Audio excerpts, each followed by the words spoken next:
1995년 3월 12일 새벽 4시 강남 구대치동 고급 빌라 12층에서 한 여성이 추락했습니다. 그녀의 몸 옆으로 깨진 유리 조각들이 흩어져 있었죠. 발견자는 새벽 출근길에 나선 경비원이었습니다. 그는 비명도 들리지 않았다고 말했어요. 그저 무언가 떨어지는 둔탁한 소리만 들렸을 뿐이라고 했습니다. 사망자는 당시 59살의 김모 씨였습니다.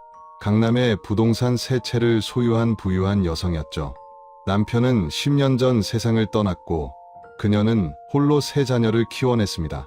자녀들은 모두 결혼해 독립한 상태였어요. 그녀는 혼자 살고 있었지만 외롭지 않았습니다. 일주일에 사흘은 가사도우미가 찾아왔고 주말이면 손주들이 놀러 왔으니까요. 그런데 이상한 점이 있었습니다. 사건 현장에 도착한 경찰이 가장 먼저 주목한 건 열려진 창문이었어요.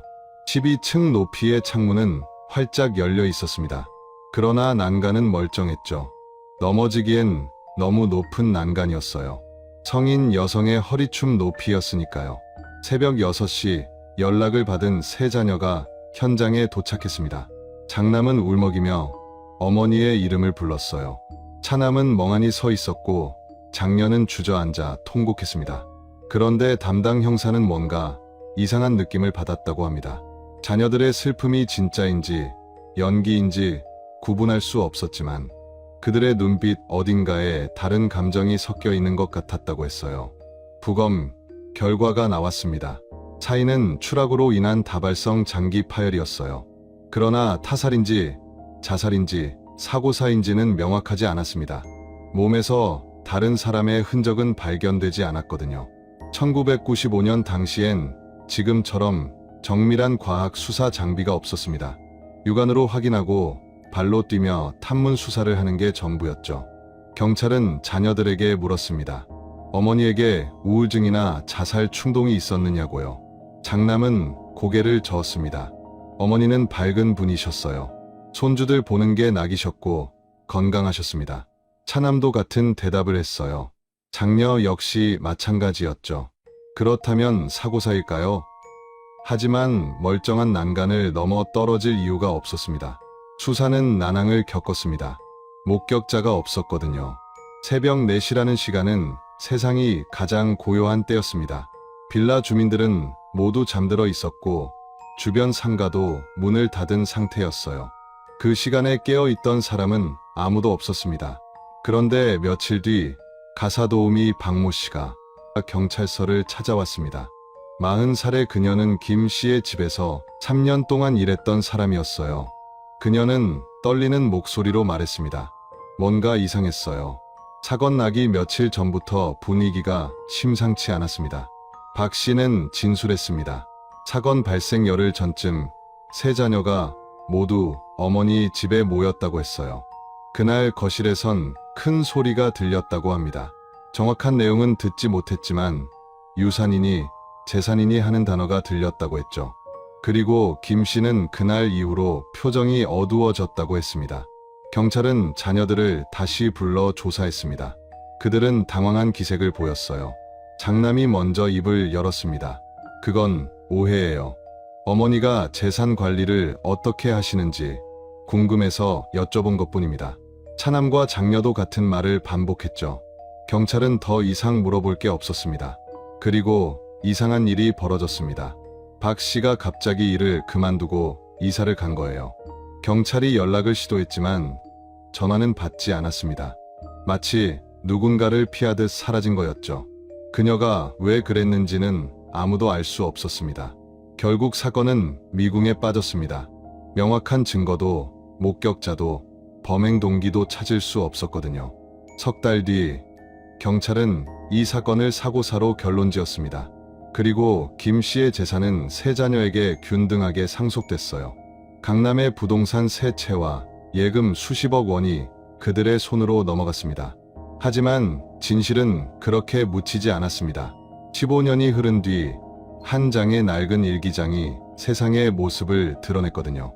그 일기장 속엔 그날 밤의 진실이 고스란히 기록돼 있었습니다. 가사도우미 박 씨가 직접 쓴 글이었죠. 그녀는 모든 걸 보고 있었습니다. 그리고 두려움에 떨며 도망쳤던 거예요.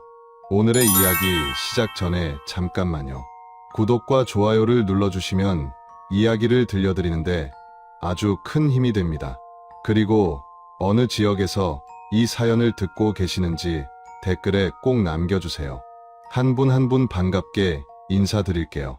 1995년 3월 12일 사건 발생 2시간 후인 새벽 6시 강남경찰서 강력계 이 형사가 현장에 도착했습니다. 그는 20년 경력의 베테랑이었죠. 수많은 사건을 다뤄봤지만 이번 현장은 뭔가 석연치 않았어요. 12층 창문은 활짝 열려 있었습니다. 창틀에 손을 얹고 아래를 내려다본 이 형사는 고개를 갸우뚱했어요. 난간의 높이는 1미터가 넘었습니다. 성인 여성이 실수로 넘어지기엔 너무 높았죠. 게다가 창문 앞엔 아무것도 없었어요. 밟고 올라갈 만한 의자나 받침대 같은 게 전혀 없었습니다. 이 형사는 바닥을 살폈습니다. 발자국 흔적을 찾기 위해서였어요. 그러나 바닥은 깨끗했습니다. 카펫 위엔 먼지 하나 없었죠. 누군가 청소를 한 것처럼 말이에요. 그는 수첩에 메모했습니다. 현장 정리 흔적 의심. 거실로 나왔습니다. 소파는 정돈돼 있었고 탁자 위엔 찻잔 2개가 놓여 있었어요. 찻잔 안엔 식은 차가 반쯤 남아 있었습니다. 이 형사는 찻잔을 자세히 들여다봤죠. 립스틱 자국이 하나 묻어 있었습니다. 김 씨의 것으로 보였어요. 그런데 다른 찻잔은 깨끗했습니다. 누군가 이 집에 와서 차를 마셨다는 얘기였죠. 부엌으로 향했습니다. 싱크대는 깨끗하게 정리돼 있었어요. 설거지도 끝난 상태였고 행주는 바짝 말라 있었습니다. 냉장고를 열어봤죠. 반찬통들이 가지런히 놓여 있었어요. 김 씨가 규칙적이고 깔끔한 성격이었다는 걸 알 수 있었습니다. 침실을 확인했습니다. 침대는 정리돼 있었고 이불은 개켜져 있었어요. 김 씨는 그날 밤 잠자리에 들지 않았던 것 같았습니다. 옷장을 열자 옷들이 가지런히 걸려 있었죠. 서랍장 위엔 사진 액자들이 놓여 있었어요. 손주들 사진이었습니다. 그런데 이상한 점을 발견했습니다. 화장대 서랍이 반쯤 열려 있었거든요. 이 형사가 서랍을 완전히 열자 안에 통장 몇 권과 도장이 보였습니다. 누군가 이 서랍을 뒤진 것처럼 보였어요. 서류들이 조금씩 구겨져 있었거든요. 이 형사는 감식반을 불렀습니다. 1995년 당시 감식 기법은 지금처럼 정교하지 않았어요. 지문 채취와 현장 사진 촬영이 전부였죠. 감식반원들이 창틀과 난간, 문손잡이에서 지문을 채취했습니다. 그러나 결과는 실망스러웠어요. 김 씨의 지문만 나왔을 뿐이었습니다. 새벽 8시 부검이 시작됐습니다. 국립과학수사연구소에서 온 부검의가 김 씨의 시신을 검사했어요. 사인은 명확했습니다. 추락으로 인한 두개골 골절과 내장 파열이었죠. 그러나 다른 외상은 없었습니다. 목에 끈 자국도 몸에 멍 자국도 없었어요. 부검의는 고개를 갸우뚱했습니다. 이상하네요.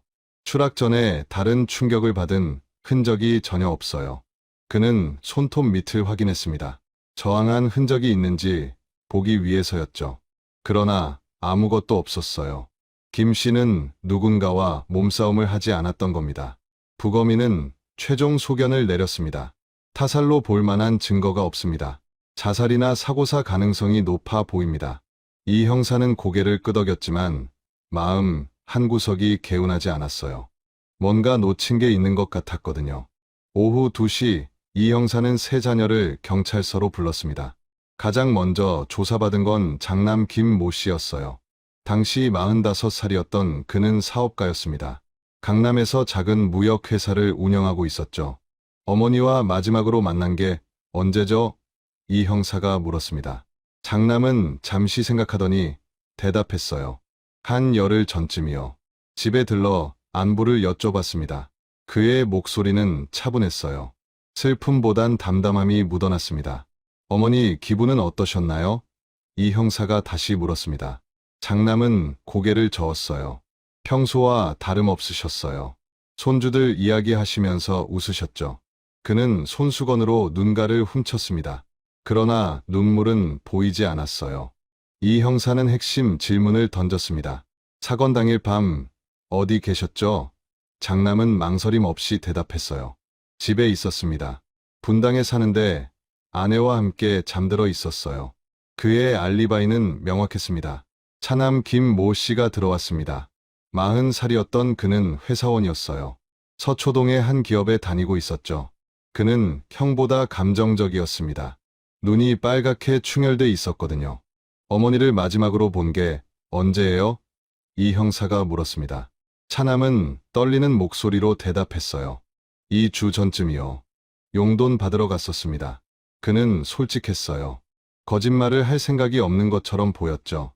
사건 당일 밤엔 어디 계셨어요? 이 형사가 물었습니다. 차남은 고개를 숙였어요. 집에서 잤어요. 목동 아파트에 삽니다. 아내가 증인입니다. 그 역시 알리바이가 있었습니다. 장녀 김모 씨가 마지막으로 들어왔습니다. 38살이었던 그녀는 이혼한 상태였어요. 두 아이를 혼자 키우고 있었죠. 그녀는 들어오자마자 울음을 터뜨렸습니다. 어머니, 어머니. 그녀의 슬픔은 진짜처럼 보였어요. 이 형사는 조심스럽게 물었습니다. 어머니를 마지막으로 만난 게 언제죠? 장녀는 흐느끼며 대답했어요. 사흘 전이요. 생활비 받으러 갔었어요. 어머니가 늘 도와주셨거든요. 그녀의 목소리엔 죄책감이 묻어났습니다. 사건 당일 밤엔요? 이 형사가 다시 물었습니다. 장녀는 고개를 저었어요. 집에 있었어요. 아이들 재우고 잠들었습니다. 노원구에 삽니다. 그녀 역시 알리바이가 있었죠. 이 형사는 세 자녀 모두에게 같은 질문을 던졌습니다. 어머니의 재산 규모를 알고 계셨나요? 셋 모두 고개를 끄덕였어요. 숨길 이유가 없었던 겁니다. 장남이 먼저 대답했죠. 대략은 알고 있었습니다. 강남에 부동산이 있으시고 예금도 좀 있으시다고 들었어요. 정확한 금액은요? 이 형사가 물었습니다. 장남은 고개를 저었어요. 그건 몰라요. 어머니가 말씀 안 하셨거든요. 차남과 장녀도 같은 대답을 했습니다. 그들은 어머니의 재산이 많다는 건 알았지만 정확한 규모는 몰랐던 거예요. 그런데 이 형사는 묘한 느낌을 받았습니다. 세 자녀 모두 슬퍼하긴 했지만 뭔가 다른 감정도 섞여 있는 것 같았거든요. 특히 장남의 눈빛이 그랬어요. 슬픔보단 다른 무언가가 더 강하게 느껴졌습니다.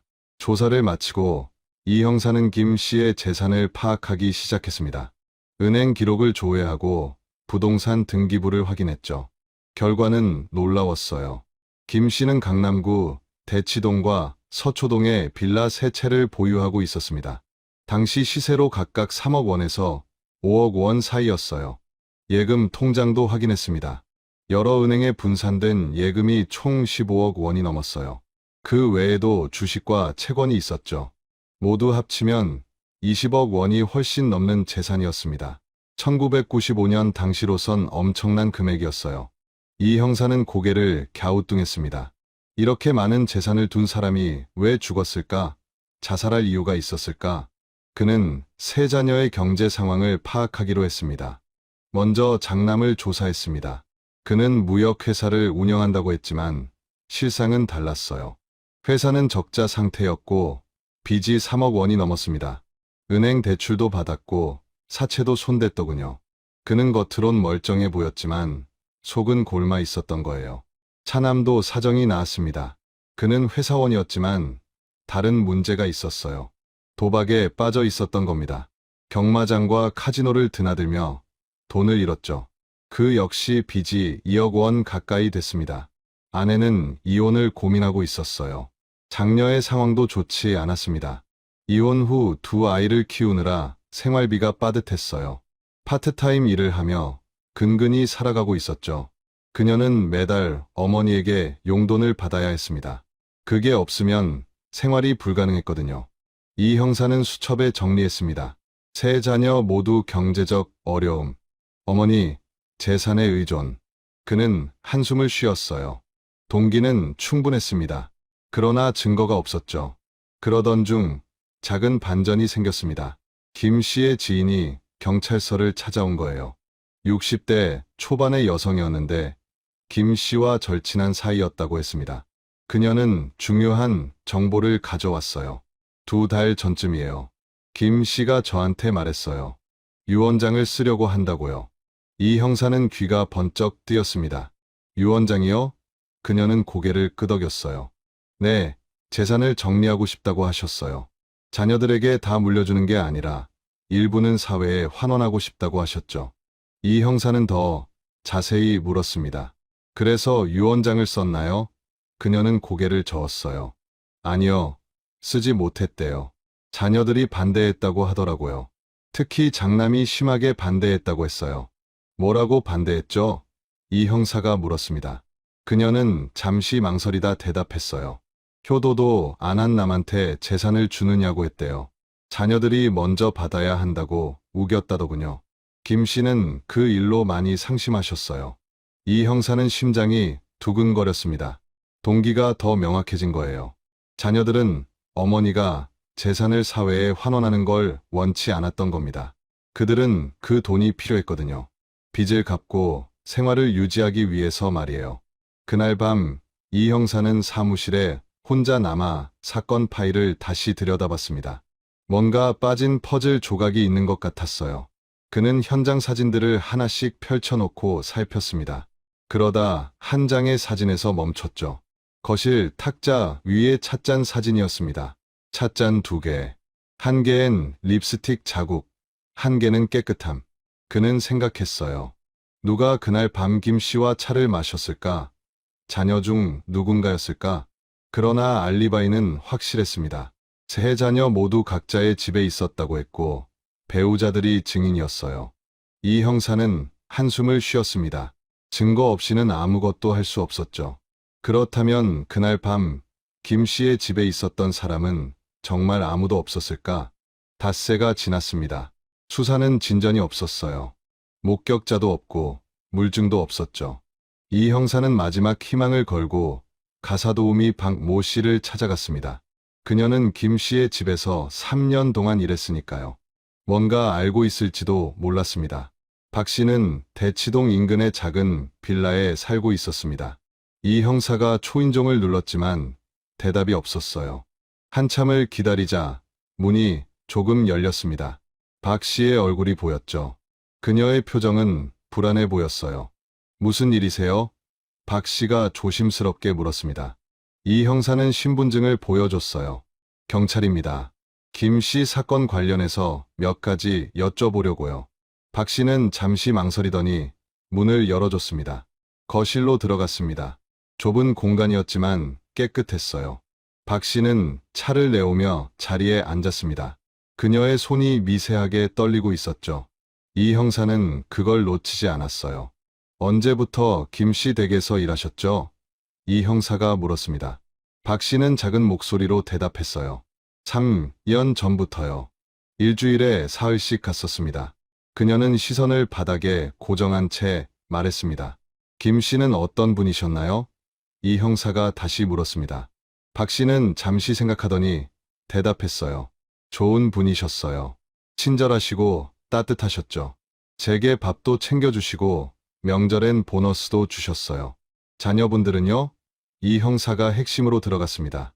박 씨의 표정이 미묘하게 변했어요. 그녀는 입술을 깨물었습니다. 자주 오진 않았어요. 한 달에 한두 번 정도, 그것도 용돈 받으러 올 때가 많았죠. 이 형사는 메모를 했습니다. 사건 나기 전에 특이한 점은 없었나요? 박 씨는 고개를 들었어요. 그녀의 눈빛이 흔들렸습니다. 있었어요. 그녀는 떨리는 목소리로 말했습니다. 열흘 전쯤이었어요.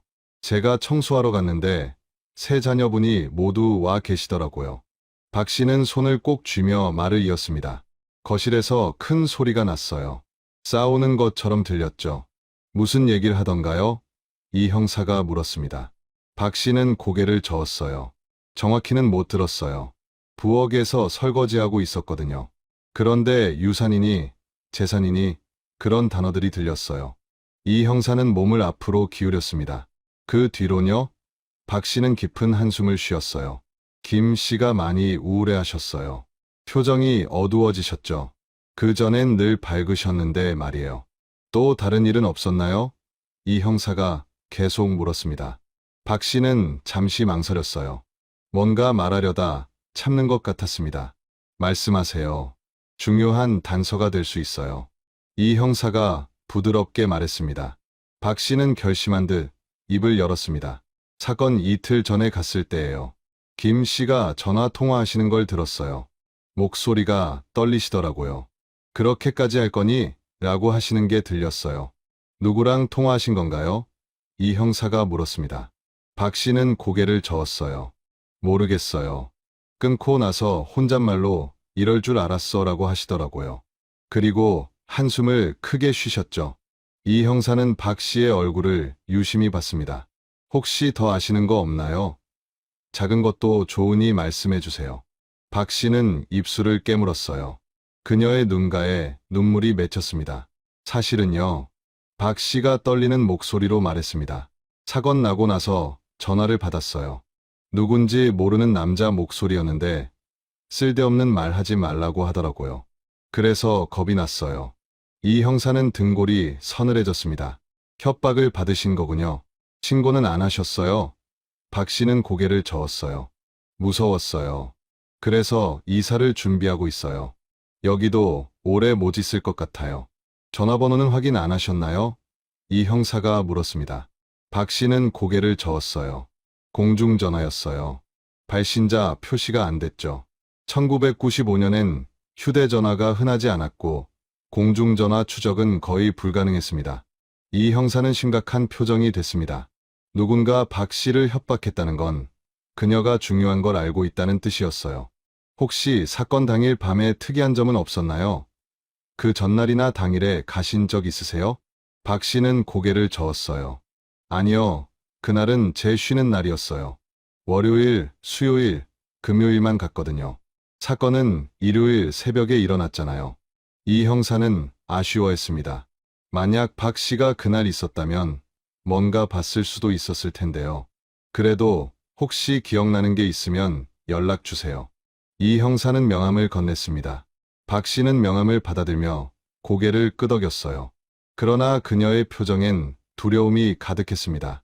이 형사는 박 씨의 집을 나섰습니다. 그는 확신했어요. 이 사건은 단순한 사고사가 아니라고 말이죠. 누군가 김 씨를 죽였고 증거를 없앴습니다. 그리고 목격자를 협박했어요. 그러나 결정적 증거가 없었습니다. 지문도 목격자도 물증도 없었죠. 알리바이는 완벽했고 동기만으론 기소할 수 없었습니다. 이 형사는 답답했어요. 석 달이 지났습니다. 더 이상 수사할 게 없었어요. 상부에선 사건 종결을 압박했습니다. 결국 이 사건은 사고사로 처리됐죠. 이 형사는 마지막까지 반대했지만 소용없었습니다. 김 씨의 재산은 세 자녀에게 균등 분배됐습니다.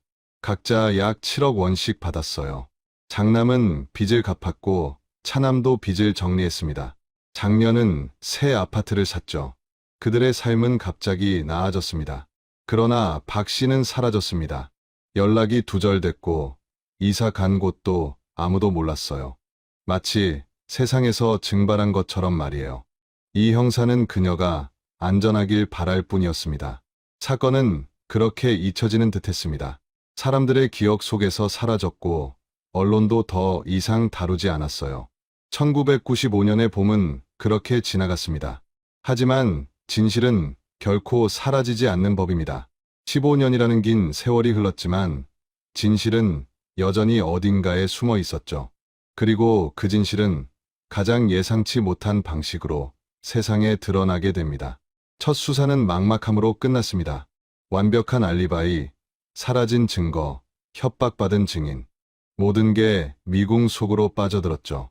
하지만 15년 후 낡은 일기장 한 권이 모든 걸 뒤집습니다. 그 속엔 누가 거짓말을 했는지, 그날 밤 무슨 일이 있었는지 적혀 있었거든요. 과연 일기장엔 무엇이 쓰여 있었을까요? 2010년 6월 강남구 대치동 재개발 지역. 철거 작업이 한창이던 낡은 빌라. 건물에서 한 인부가 이상한 물건을 발견했습니다. 벽 틈 사이에 끼어 있던 낡은 가방이었어요. 먼지와 곰팡이로 뒤덮인 그 가방 안에는 노트 한 권이 들어 있었습니다. 인부는 호기심에 노트를 펼쳐봤습니다. 손글씨로 빼곡하게 쓰인 일기였어요. 첫 페이지엔 이름이 적혀 있었죠. 박영수. 그는 고개를 갸우뚱했습니다. 누군가의 일기장을 발견한 거였어요. 몇 페이지를 넘기다가 그는 멈칫했습니다. 1995년 3월이라는 날짜가 눈에 들어왔거든요. 그리고 그 아래 적힌 문장들. 김 여사님이 너무 불안해 보이신다. 아이들과 다툰 뒤로 표정이 어두우시다. 인부는 직감했습니다. 이게 범상치 않은 물건이라는 거려. 그는 즉시 공사 현장 소장에게 보고했고 소장은 경찰에 연락했습니다.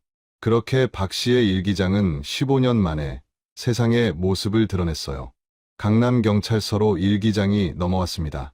당시 강력팀장이었던 최경위가 일기장을 받아들었어요. 그는 20년 경력의 베테랑이었죠. 첫 페이지부터 꼼꼼히 읽어 내려갔습니다. 일기는 1992년부터 시작됐습니다. 박 씨가 김 여사 댁에서 일하기 시작한 시점이었어요. 초반 내용은 평범했습니다. 오늘도 청소를 했다. 김 여사님이 맛있는 점심을 차려주셨다. 그런 소소한 일상들이었죠. 그러나 1995년 2월부터 분위기가 달라졌습니다. 오늘 세 자녀분이 모두 오셨다. 거실에서 목소리가 높아지는 게 들렸다. 재산 이야기를 하시는 것 같았다. 최경희는 눈을 가늘게 뜨고 계속 읽었습니다. 다음 페이지엔 더 구체적인 내용이 적혀 있었습니다. 2월 25일, 김 여사님이 유언장을 쓰고 싶다고 하셨다. 재산의 절반을 사회에 환원하고 싶으시다고. 그런데 큰아드님이 크게 반대하셨다고 한다. 목소리를 높이며 화를 내셨다고. 최경희는 심장이 두근거렸습니다. 이건 단순한 일기가 아니었어요. 사건의 핵심을 담고 있는 증언록이었죠. 그는 더 빠르게 페이지를 넘겼습니다. 3월 5일, 김 여사님이 전화 통화를 하시는 걸 들었다. 상대는 큰아드님인 것 같았다. 내가 그렇게까지 할 거니? 라고 하시며 목소리가 떨리셨다. 끊고 나서 한참을 우셨다. 마음이 아팠다. 최경희는 숨을 멈췄습니다. 이 내용은 15년 전 이 형사가 박 씨에게 들었던 증언과 일치했어요. 그는 계속 읽어나갔습니다. 3월 10일, 오늘 저녁 김 여사님이 저를 붙잡고 말씀하셨다. 영숙 씨, 내가 만약 무슨 일을 당하면 경찰에 꼭 알려주세요. 아이들이 이상해요. 무슨 말씀인지 이해가 안 갔다. 하지만 여사님 표정이 너무 불안해 보이셔서 걱정됐다. 최경희는 손에 힘이 들어갔습니다. 김 여사는 자신에게 무슨 일이 일어날 걸 예감하고 있었던 거예요. 그리고 가사도우미에게 도움을 요청했던 겁니다. 마지막 페이지로 넘어갔습니다. 3월 11일자였어요. 사건 전날 밤의 기록이었습니다. 최경희는 숨을 죽이고 읽었습니다. 3월 11일 밤 11시. 집에 가려고 건물 밖으로 나오는데 주차장에서 큰아드님 차를 봤다. 벤츠였다. 번호판도 확실히 봤다. 서울 34라 34256. 이상했다. 큰아드님은 분당에 사신다고 들었는데 왜 이 시간에 여기 계실까? 최경희는 전율했습니다. 장남은 사건 당일 밤 분당 집에 있었다고 진술했어요. 아내와 함께 잠들어 있었다고 했죠. 그런데 실제로는 사건 현장 근처에 있었던 겁니다. 다음 페이지엔 더 충격적인 내용이 있었습니다. 차가 다음 날 새벽까지 주차장에 있었다. 새벽 4시쯤 집 앞을 지나가는데 그 차가 아직도 그대로 있었다. 그리고 그때 위에서 무언가 떨어지는 소리를 들었다. 너무 무서웠다. 최경희는 일기장을 덮었습니다. 이건 결정적 증거였어요. 장남은 거짓말을 한 겁니다. 그는 사건 당일 밤 현장에 있었고 추락 사고가 일어난 시점에도 그 근처에 있었던 거죠. 마지막 장엔 박 씨의 두려움이 적혀 있었습니다.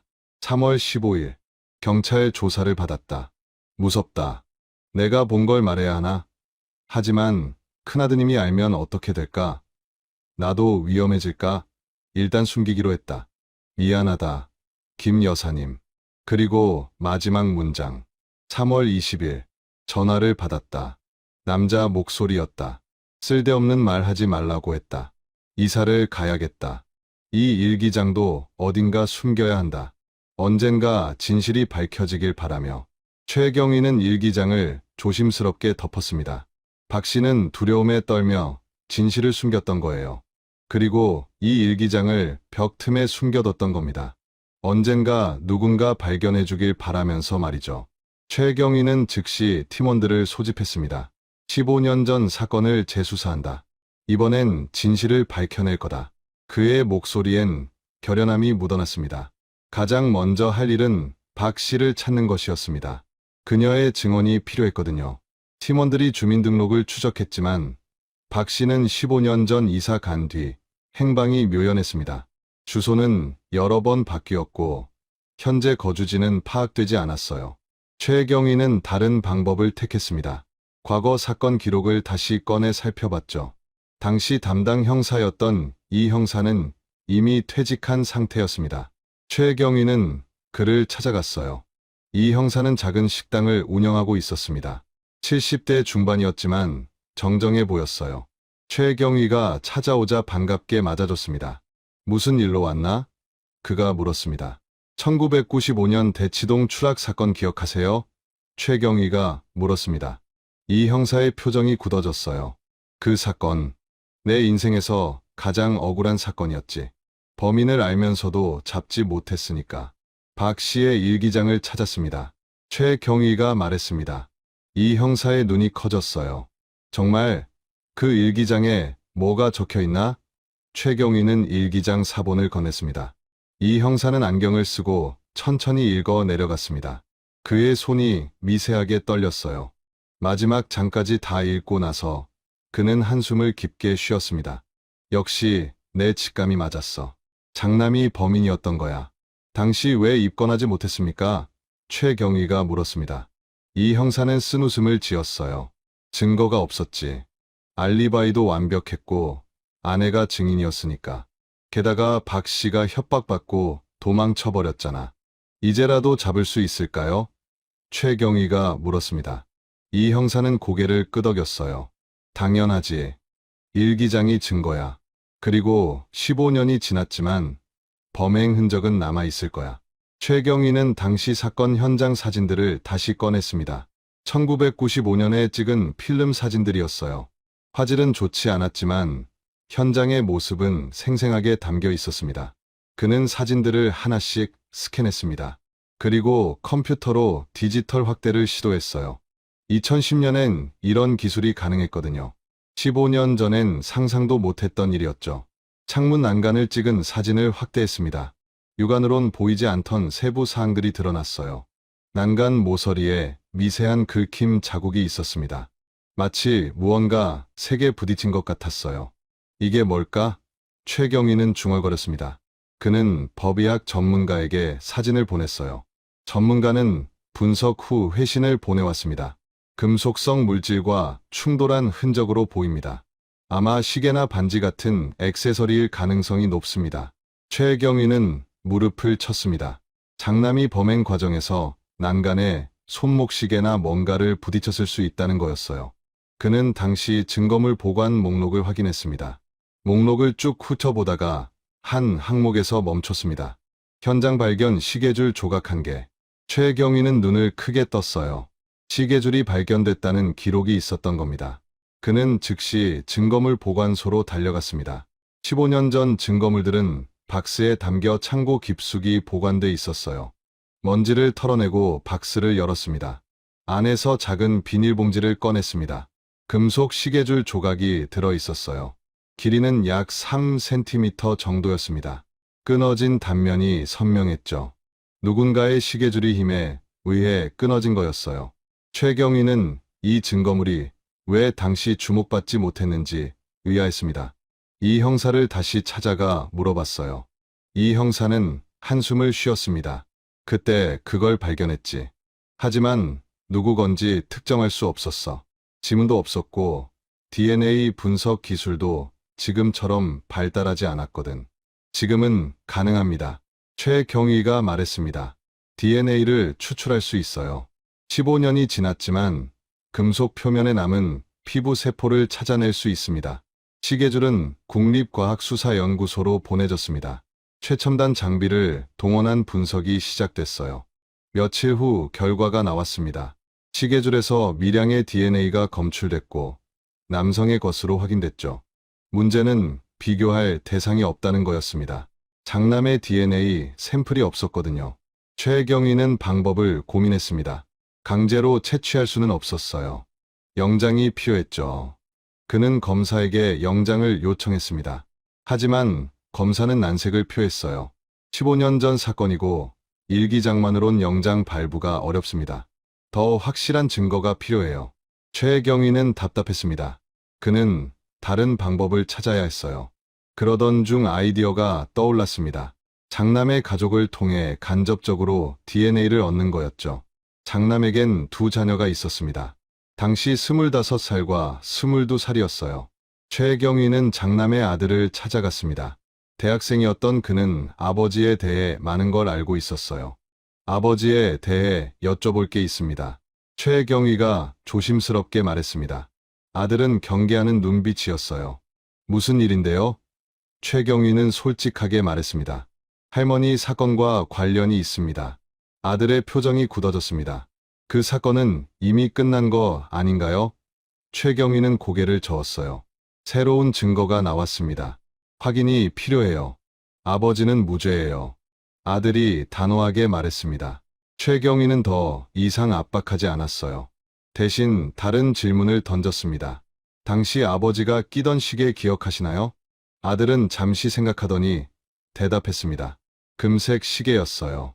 할아버지 유품이라고 들었습니다. 롤렉스였던 것 같아요. 최경희는 메모했습니다. 지금도 그 시계를 차고 계신가요? 아들은 고개를 저었습니다. 아니요. 오래전에 잃어버리셨대요. 정확히 언제인지는 모르겠지만 최경희는 심장이 뛰었어요. 시계를 잃어버렸다는 건 그 시계줄이 장남 것일 가능성이 높다는 의미였죠. 그러나 여전히 결정적 증거는 부족했습니다. 최경희는 장남을 직접 만나기로 했어요. 임의동행을 요청했죠. 장남은 처음엔 거부했지만 결국 경찰서에 나왔습니다. 조사실에서 마주한 장남은 59살이었습니다. 15년 전보다 많이 늙어 보였어요. 머리는 반백이 됐고 주름도 깊어졌죠. 하지만 눈빛은 여전히 날카로웠습니다. 무슨 일로 저를 부르신 겁니까? 장남이 불쾌한 표정으로 물었습니다. 최경희는 차분하게 대답했어요. 15년 전 어머니 사건에 대해 다시 조사하고 있습니다. 장남은 비웃었습니다. 그 사건은 이미 끝났잖아요. 사고사로 결론 났고 이미 시효도 지났을 텐데요. 최경희는 고개를 저었어요. 살인죄는 공소시효가 15년이었습니다. 하지만 2007년에 법이 개정돼 25년으로 늘어났죠. 아직 시효가 남았습니다. 장남의 표정이 굳어졌습니다. 저는 아무 짓도 안 했어요. 그날 밤 전 분당 집에 있었습니다. 최경희는 일기장 사본을 꺼냈어요. 이걸 보시죠. 장남은 일기장을 받아들고 읽기 시작했습니다. 페이지를 넘길수록 그의 얼굴이 창백해졌어요. 손이 미세하게 떨리기 시작했죠. 마지막 장까지 읽고 나서 그는 일기장을 내려놨습니다. 이게 뭔데요? 누가 쓴 건지도 모르잖아요. 장남이 항변했습니다. 최경희는 차분하게 대답했어요. 가사도우미 박영숙 씨가 쓴 겁니다. 그녀는 당신 차가 사건 당일 밤 현장에 있었다고 증언했어요. 거짓말이에요. 전 분당에 있었다고요. 장남의 목소리가 높아졌습니다. 최경희는 흔들리지 않았어요. 그럼 차량 통행 기록을 확인해 봐야겠네요. 당시 톨게이트 기록이 남아있을 겁니다. 장남은 입을 다물었습니다. 1995년엔 하이패스가 없었지만 톨게이트 직원이 수기로 기록을 남겼거든요. 만약 그가 분당에서 대치동으로 왔다면 어딘가에 기록이 남아있을 거였어요. 그리고 이것도 보시죠. 최경희는 시계줄 사진을 꺼냈습니다. 현장에서 발견된 시계줄입니다. DNA 분석 결과 남성의 것으로 확인됐어요. 혹시 당신 거 아닌가요? 장남은 당황한 기색을 보였습니다. 제 시계는 잃어버렸어요. 15년도 더 됐죠.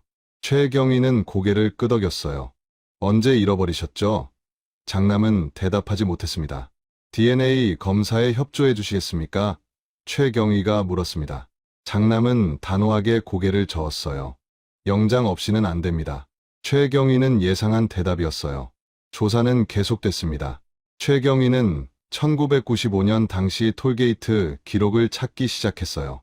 15년 전 문서들은 대부분 폐기됐지만 일부는 보관돼 있었습니다. 며칠간의 수색 끝에 경부고속도로 양재 톨게이트 기록을 찾았습니다. 수기로 작성된 낡은 장부였어요. 1995년 3월 11일자 페이지를 펼쳤죠. 그리고 거기서 발견했습니다. 밤 10시 40분, 분당 방향에서 서울 방향으로 진입한 차량 목록. 그 중에 장남의 차량 번호가 있었어요. 서울 34라 34256. 최경희는 주먹을 불끈 쥐었습니다. 장남은 거짓말을 한 거였어요. 그는 사건 당일 밤 분당에서 서울로 올라왔던 겁니다. 박 씨의 일기장 내용이 사실로 확인된 거죠. 출구 기록도 찾았습니다. 다음 날 새벽 5시 10분, 서울에서 분당 방향으로 나간 기록이 있었어요. 역시 같은 차량 번호였습니다. 장남은 어머니가 추락한 직후 현장을 빠져나간 거였어요. 이제 영장을 받을 수 있었습니다. 최경희는 검사에게 새로운 증거들을 제출했어요. 일기장, 톨게이트 기록, 시계줄. 검사는 고개를 끄덕였습니다. 충분합니다. 체포영장과 DNA 채취영장을 신청하겠습니다. 이틀 후 영장이 발부됐습니다. 최경희는 팀원들을 이끌고 장남의 집으로 향했어요. 분당의 고급 아파트였습니다. 어머니, 유산으로 산 집이었죠. 초인종을 눌렀습니다. 장남이 문을 열었어요. 그의 얼굴은 창백했습니다. 영장 나왔습니다. 살인 혐의로 체포합니다. 최경희가 차갑게 말했습니다. 장남은 저항하지 않았습니다. 그는 고개를 떨어뜨린 채 수갑을 찼어요. 아내와 자녀들이 울부짖었지만 그는 아무 말도 하지 않았습니다. 경찰서로 압송된 장남은 DNA 채취에 응했습니다. 구강 상피세포를 채취해 국과수로 보냈어요. 일주일 후 결과가 나왔습니다. 시계줄에서 나온 DNA와 장남의 DNA가 일치했습니다. 99.9% 확률로 같은 사람이었어요. 이제 의심의 여지가 없었습니다. 그 시계줄은 장남의 것이었고 그는 사건 현장에 있었던 겁니다. 최경희는 다시 조사실에서 장남과 마주했습니다. 증거가 모두 나왔습니다. 이제 진실을 말할 때입니다. 장남은 한참을 침묵하고 있었어요. 그리고 마침내 입을 열었습니다. 변호사를 불러주세요. 최경희는 고개를 끄덕였습니다. 변호사가 도착할 때까지 조사는 중단됐어요. 이틀 후 변호사와 함께 나타난 장남은 달라져 있었습니다. 그는 이제 부인하지 않았어요. 대신 다른 주장을 꺼냈습니다. 제가 그날 밤 어머니 집에 간 건 맞습니다. 하지만 죽이려던 건 아니었어요. 최경희는 조서를 꺼냈습니다. 자세히 진술해 주시죠. 장남은 깊은 한숨을 쉬고 말하기 시작했어요. 그날 밤 어머니한테 전화가 왔어요. 유언장을 쓰겠다고 내일 당장 변호사를 만날 거라고 하시더군요. 전 패닉 상태였습니다. 재산의 절반을 사회에 환원한다니 받아들일 수 없었어요. 장남은 계속 말을 이었습니다. 회사가 부도 직전이었어요. 3억 원만 있으면 살릴 수 있었죠. 전 어머니를 설득하러 갔습니다. 밤늦게 찾아가서 무릎 꿇고 빌었어요. 어머니 반응은요? 최경희가 물었습니다. 장남은 얼굴을 찌푸렸어요. 거절하셨어요. 너희들은 이미 충분히 받았다. 이제 사회에 환원할 때다라고 하시더군요. 전 화가 났습니다. 그래서 밀친 겁니까? 최경희가 물었습니다. 장남은 고개를 저었어요. 밀친 게 아니에요. 그냥 어머니가 창문 쪽으로 가셨고 전 따라갔어요. 설득하려고 손을 잡았죠. 그런데 어머니가 뿌리치셨고 장남은 말을 멈췄습니다. 최경희는 기다렸어요. 장남은 떨리는 목소리로 계속 말했습니다. 순간적으로 힘이 들어갔어요. 어머니가 비틀거리셨고 난간에 부딪히셨죠. 그리고 추락했다? 최경희가 물었습니다. 장남은 고개를 끄덕였어요. 전 멍하니 서 있었어요. 믿을 수 없었죠. 아래를 내려다봤는데 어머니가 쓰러져 계셨어요. 전 도망쳤습니다. 왜 신고하지 않았습니까? 최경희가 물었습니다. 장남은 얼굴을 손으로 가렸어요. 무서웠어요. 감옥에 갈까봐, 인생이 끝날까봐. 전 그냥 차를 몰고 분당으로 돌아갔습니다. 시계줄은요? 최경위가 물었습니다. 장남은 손목을 만지작거렸어요. 난간에 부딪혔을 때 끊어진 것 같아요. 그때는 몰랐어요. 나중에 보니 시계가 없더라고요. 최경위는 조서를 정리했습니다. 장남의 진술은 일부러 죽이려 한 건 아니었다는 거였어요. 우발적 살인이라고 주장하는 거였죠. 하지만 최경위는 믿지 않았습니다. 가사도우미를 협박한 것도 당신입니까? 최경위가 물었습니다. 장남은 고개를 끄덕였어요. 제 목소리를 들었을까 봐 두려웠어요. 공중전화로 전화해서 경고했죠. 모든 퍼즐이 맞춰졌습니다.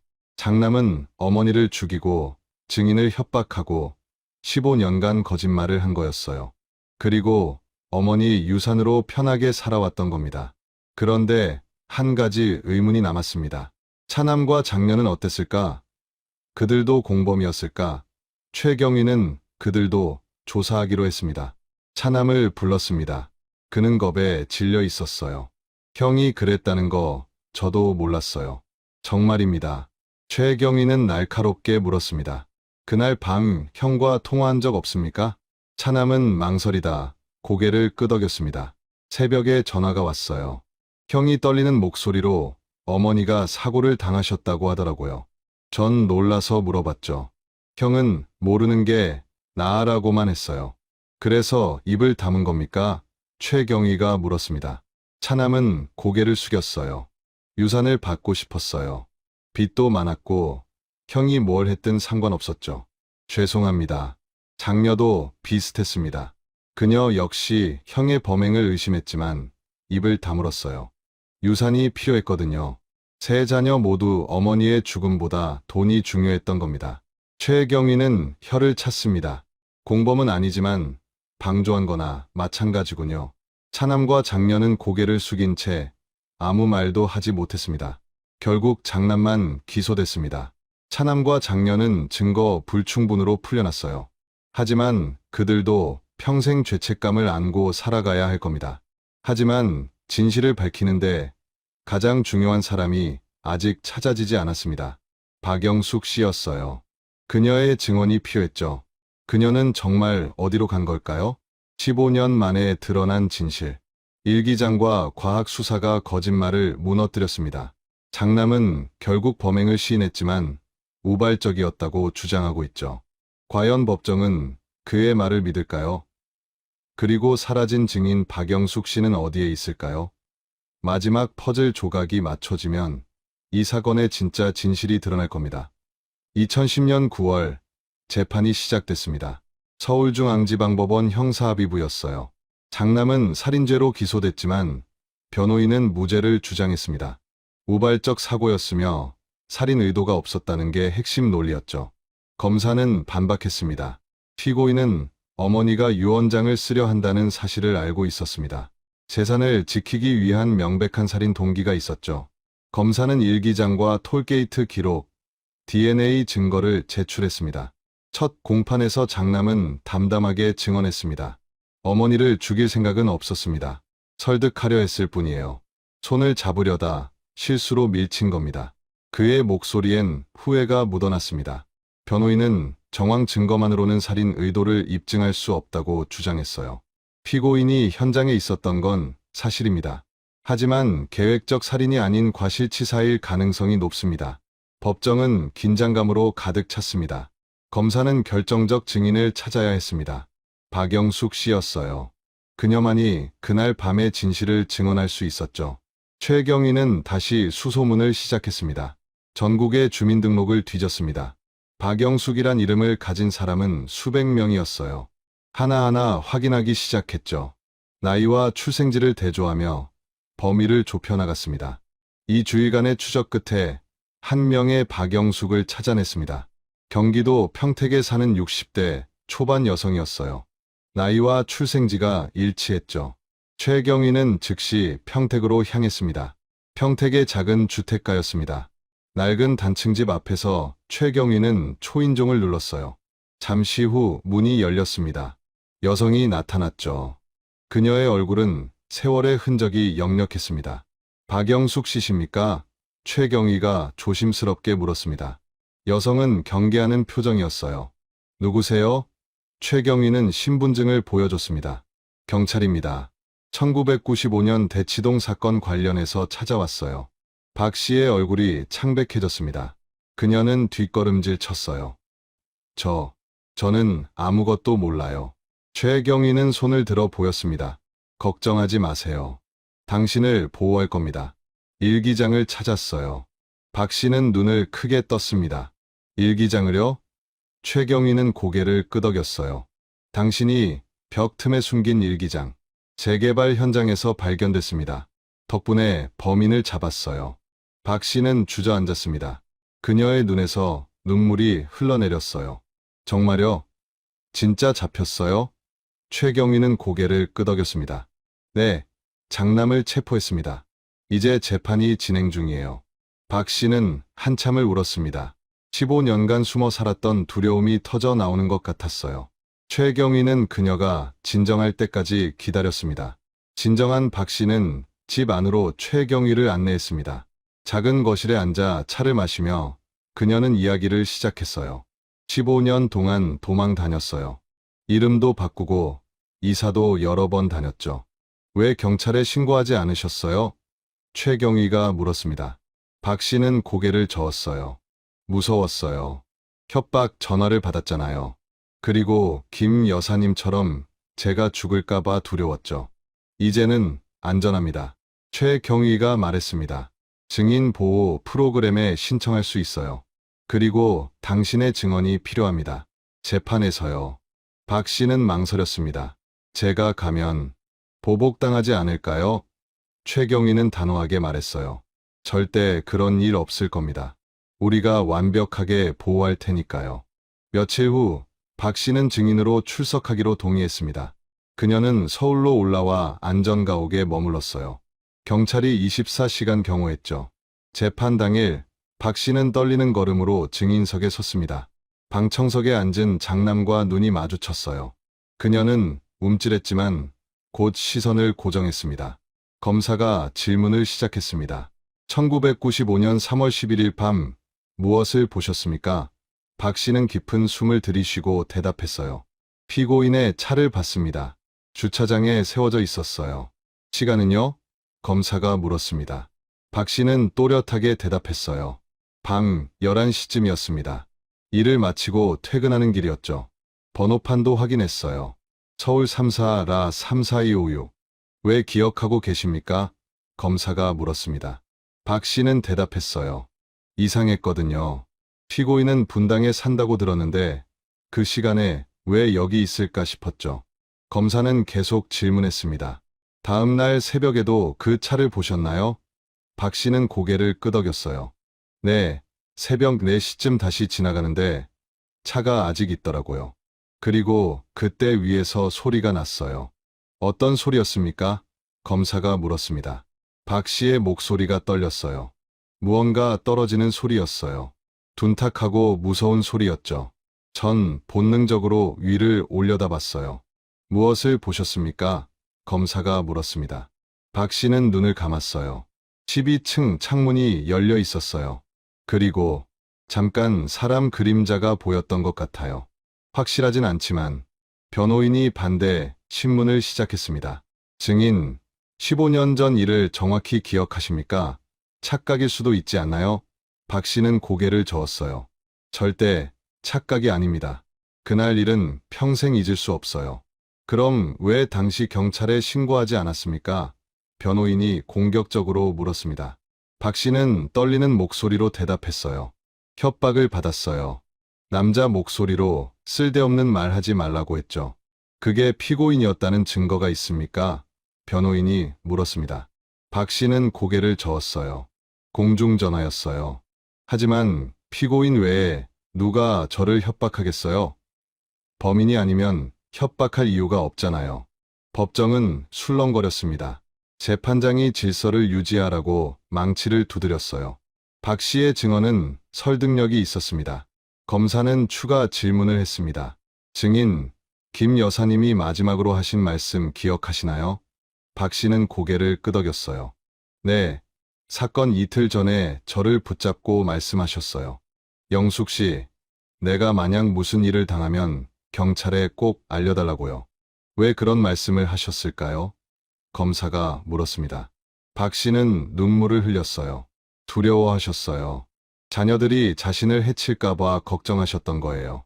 하지만 전 그때는 그게 무슨 뜻인지 몰랐죠. 검사는 마지막 질문을 던졌습니다. 만약 당시 용기를 내서 신고했다면 어땠을까요? 박 씨는 흐느꼈어요. 김 여사님께 죄송해요. 제가 겁쟁이라서 15년이나 진실을 숨겼어요. 재판장은 증인 신문을 종료했습니다. 박 씨는 증인석에서 내려오며 장남을 바라봤어요. 장남은 고개를 떨구고 있었습니다. 다음 공판에서 검사는 핵심 증거를 제시했습니다. 현장에서 발견된 시계줄이었어요. 투명한 증거 봉투에 담긴 금속 조각이 법정에 공개됐습니다. 이것은 피고인의 시계줄입니다. 검사가 말했습니다. DNA 분석 결과 피고인과 99.9% 일치했습니다. 이 시계줄은 범행 현장인 12층 창문 난간 근처에서 발견됐어요. 검사는 계속 설명했습니다. 난간에는 금속성 물질과 충돌한 흔적이 있습니다. 피고인이 어머니를 밀치는 과정에서 시계가 난간에 부딪혀 줄이 끊어진 겁니다. 변호인이 이의를 제기했습니다. 시계줄이 현장에 있었다는 것만으론 살인을 입증할 수 없습니다. 우발적 사고였을 가능성도 있어요. 재판장은 고개를 끄덕이며 기록했습니다. 검사는 다른 증거를 꺼냈습니다. 김 여사의 부검 보고서였어요. 피해자의 사인은 추락으로 인한 두개골, 골절과 내장 파열입니다. 그런데 주목할 점이 있습니다. 검사는 보고서를 확대해 보여줬습니다. 피해자의 손목에 미세한 멍, 자국이 있었습니다. 누군가 손목을 잡은 흔적이에요. 15년 전엔 이걸 주목하지 않았지만 지금 보면 명백합니다. 누군가 피해자의 손목을 잡고 창문 쪽으로 끌고 갔다는 의미입니다. 검사의 목소리가 높아졌어요. 이건 우발적 사고가 아닙니다. 의도적 행위였어요. 변호인이 반박했습니다. 그건 억측입니다. 설득하려다 손목을 잡았을 수도 있잖아요. 법정은 다시 긴장감에 휩싸였습니다. 재판장이 장남에게 최후 진술 기회를 줬습니다. 장남은 천천히 일어났어요. 그의 얼굴은 수척해져 있었습니다. 15년간 숨겨왔던 죄책감이 그를 갉아먹고 있었던 거죠. 재판장님, 장남이 떨리는 목소리로 말했습니다. 제가 거짓말을 했습니다. 법정이 조용해졌어요. 모두가 그의 말에 귀를 기울였습니다. 우발적 사고라고 했지만 사실이 아니에요. 장남은 눈물을 흘렸습니다. 전 어머니를 밀었어요. 일부러요. 화가 나서 재산을 빼앗길까봐 두려워서. 변호인이 놀라 일어났습니다. 피고인, 무슨 말을 하는 겁니까? 하지만 장남은 손을 저었어요. 이제 그만하고 싶어요. 거짓말하는 것도, 숨는 것도. 장남은 계속 말했습니다. 그날 밤 어머니는 제게 말씀하셨어요. 너는 이미 충분히 받았다. 이제 다른 사람들을 도울 차례다라고요. 전 받아들일 수 없었어요. 전 어머니 손목을 잡고 창문 쪽으로 끌고 갔습니다. 어머니는 저항하셨어요. 무슨 짓이냐고 소리치셨죠. 하지만 전 멈추지 않았어요. 법정은 숨소리조차 들리지 않을 만큼 조용했습니다. 장남의 고백이 계속됐어요. 난간 앞에서 어머니를 돌려 세웠어요. 어머니 눈엔 공포가 가득했죠. 그 순간 전 어머니를 밀었습니다. 시계는 그때 난간에 부딪혀 끊어졌어요. 어머니는 비명도 지르지 못하고 떨어지셨습니다. 전 아래를 내려다봤어요. 어머니가 쓰러져 계셨죠. 그리고 전 도망쳤습니다. 장남은 무릎을 꿇었습니다. 죄송합니다. 어머니, 정말 죄송해요. 15년 동안 매일 밤 악몽을 꿨어요. 어머니 얼굴이 떠올라서 잠을 이룰 수가 없었어요. 하지만 전 유산을 받았어요. 빚을 갚고 회사를 살렸죠. 어머니 피로 산 돈으로 호의호식했습니다. 전 인간 쓰레기예요. 재판장은 침묵했습니다. 검사도 변호인도 아무 말 하지 않았어요. 장남의 고백은 그 어떤 증거보다 강력했습니다. 장남은 마지막으로 말했습니다. 이제 벌을 받고 싶어요. 제발 저를 용서하지 마세요. 전 용서받을 자격이 없어요. 그는 고개를 떨구고 흐느꼈습니다. 재판장이 입을 열었습니다. 피고인의 자백을 기록에 남기겠습니다. 다음 공판에서 최종 판결을 내리겠습니다. 망치 소리가 법정에 울렸습니다. 한 달 후 최종 판결이 내려졌습니다. 재판장은 엄숙한 표정으로 말했어요. 피고인은 친모를 살해한 죄로 징역 25년을 선고합니다. 존속살해는 가장 중한 죄입니다. 더욱이 재산을 탐내해 어머니를 죽인 것은 용납할 수 없습니다. 피고인은 15년간 거짓말로 도피했고 유산으로 호의호식했습니다. 다만 피고인이 자백하고 반성하는 점을 참작해 무기징역이 아닌 징역 25년을 선고합니다. 재판장의 목소리가 법정에 울렸습니다. 장남은 고개를 숙인 채 판결을 받아들였습니다. 그는 이의를 제기하지 않았어요. 변호인도 항소하지 않기로 했습니다. 판결은 그대로 확정됐죠. 판결 후 최경희는 박 씨를 다시 만났습니다. 안전가옥에서 나온 그녀는 한결 편안해 보였어요. 이제 평범하게 살 수 있겠네요. 그녀가 미소 지으며 말했습니다. 당신 덕분입니다. 최경희가 말했어요. 일기장을 숨겨놓지 않았다면 진실은 영원히 묻혔을 겁니다. 박 씨는 고개를 저었어요. 김 여사님이 원하신 거예요. 진실이 밝혀지길 바라셨죠. 박 씨는 평택으로 돌아갔습니다. 그녀는 이제 두려워하지 않았어요. 15년간의 도피 생활이 끝난 겁니다. 그녀는 작은 식당을 열고 평범하게 살기 시작했습니다. 차남과 장녀는 어떻게 됐을까요? 그들은 형의 범행을 방조한 죄책감에 시달렸어요. 차남은 유산을 모두 사회에 환원했습니다. 어머니가 원했던 일이었죠. 장녀 역시 자신의 몫을 기부했습니다. 아동복지시설에 전액 기부했어요. 이 돈으로는 행복할 수 없어요. 어머니, 피로 얼룩진 돈이잖아요. 그녀는 눈물을 흘리며 말했습니다. 두 사람은 형을 면회하러 교도소를 찾았습니다. 장남은 수감복을 입고 나타났어요. 그의 얼굴은 더 수척해져 있었습니다. 형, 우리가 유산을 모두 기부했어. 차남이 말했습니다. 장남은 놀란 표정이었어요. 왜? 그건 너희 거잖아. 차남은 고개를 저었어요. 아니야, 그건 어머니 거였어. 우린 받을 자격이 없어. 장녀도 말했습니다. 우린 형만큼은 아니지만 어머니를 배신했어요. 진실을 알면서도 입을 다물었으니까. 장남은 눈물을 흘렸습니다. 고마워. 정말 고마워. 교도소에서 장남은 모범수가 됐습니다. 그는 매일 어머니께 참회의 편지를 썼어요. 비록 전달되지 않지만 그는 계속 썼습니다. 속죄하는 마음으로요. 10년 후 장남은 가석방 심사를 받았습니다. 하지만 그는 거절했어요.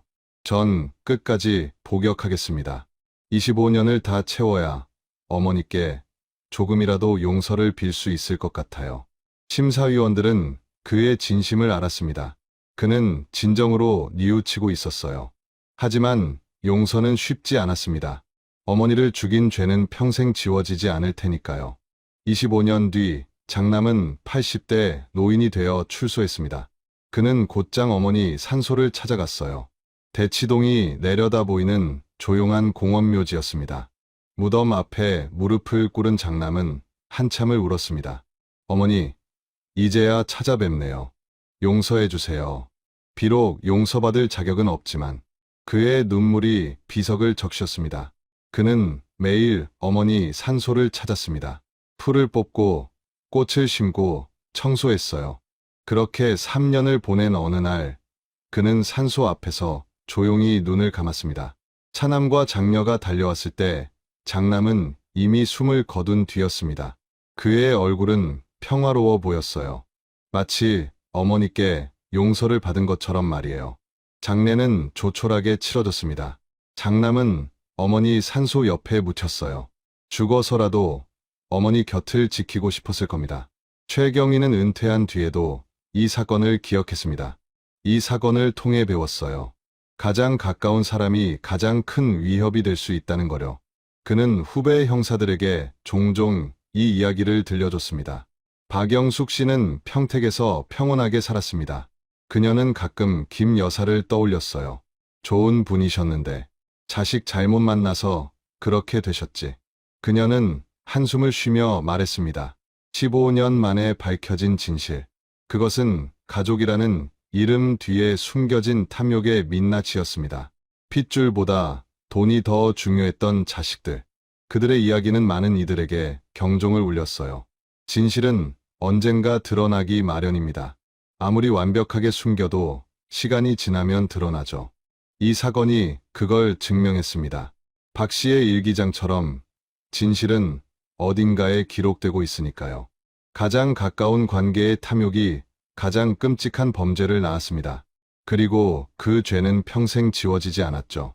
장남은 28년을 속죄하며 살았지만 어머니께 진정한 용서를 받았을까요? 아무도 모릅니다. 15년을 숨겨온 진실이 법정에서 터져 나왔습니다. 장남의 자백, 25년형, 그리고 평생의 속죄. 하지만 돌아가신 어머니는 돌아오지 않았죠. 가장 가까운 사람이 가장 큰 적이 될 수 있다는 것. 이 사건이 우리에게 남긴 교훈입니다. 여러분 곁에 있는 가족, 오늘 한 번 더 소중히 대해보는 건 어떨까요? 1995년 3월 12일 새벽, 강남 대치동 고급 빌라에서 한 어머니가 추락했습니다. 경찰은 사고사로 결론 지었고 세 자녀는 거액의 유산을 나눠 가졌죠. 그렇게 사건은 잊혀지는 듯했습니다.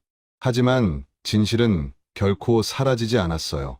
15년 후 재개발 현장에서 발견된 낡은 일기장 한 권이 모든 걸 뒤집었습니다. 가사도우미 박영숙 씨가 두려움에 떨며 숨겨둔 그 일기장엔 그날 밤의 진실이 고스란히 담겨 있었죠. 장남은 어머니가 재산을 사회에 환원하려 하자 그녀를 12층 창문 밖으로 밀어냈습니다. 탐욕이 핏줄을 끊어버린 순간이었어요. 그는 15년간 거짓말로 도피했고 어머니의 피로 얼룩진 유산으로 편하게 살았습니다. 과학 수사와 한 여성의 용기가 진실을 끌어냈습니다. 시계줄에 남은 DNA, 톨게이트 기록, 그리고 박 씨의 증언.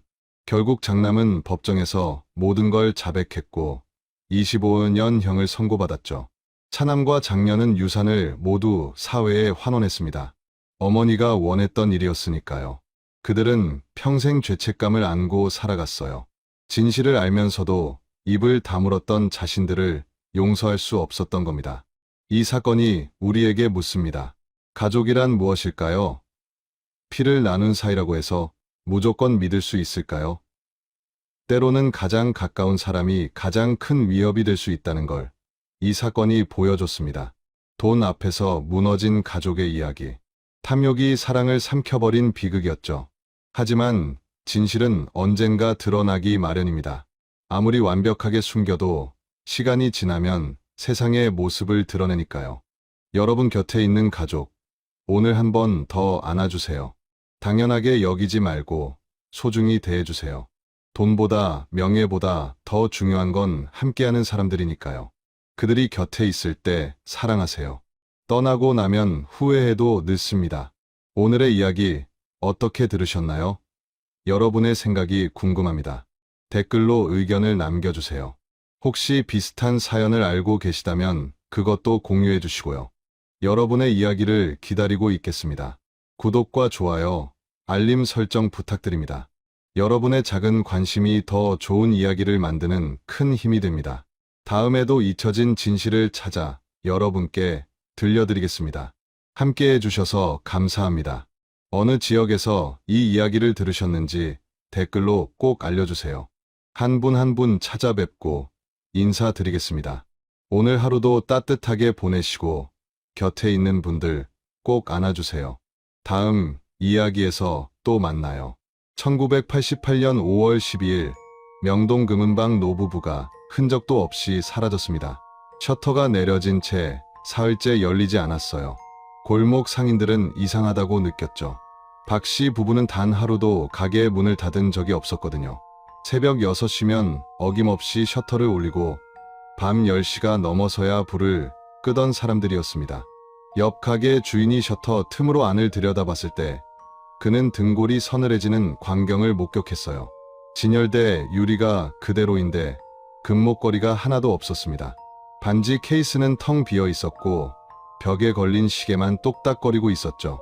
신고를 받고 출동한 경찰이 뒷문을 부수고 들어갔습니다.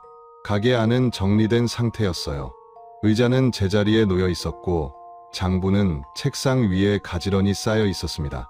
단 한 가지, 금고 문이 활짝 열려 있었다는 점만 빼고는 평범한 폐점 후 모습이었죠. 문제는 그 금고 아니었습니다. 현금 2억 원이 감쪽같이 사라졌어요. 금괴 15kg도 함께 증발했습니다. 그리고 60대 노부부 박성구 씨와 김순자 씨의 흔적도 완전히 끊겼죠. 명동 한복판에서 두 사람이 동시에 사라졌습니다. 아무도 그들이 어디로 갔는지 몰랐어요. 택시 기사는 큰 가방 든 노부부를 태웠다고 했지만 목적지를 기억하지 못했습니다. 새벽 청소부는 화물차에 짐 싣는 걸 봤다고 했지만 차량 번호는 확인하지 못했죠. 경찰은 곧바로 가족들을 소환했습니다. 큰아들 박민수는 32살이었어요. 그는 아버지 가게에서 일하지 않았습니다.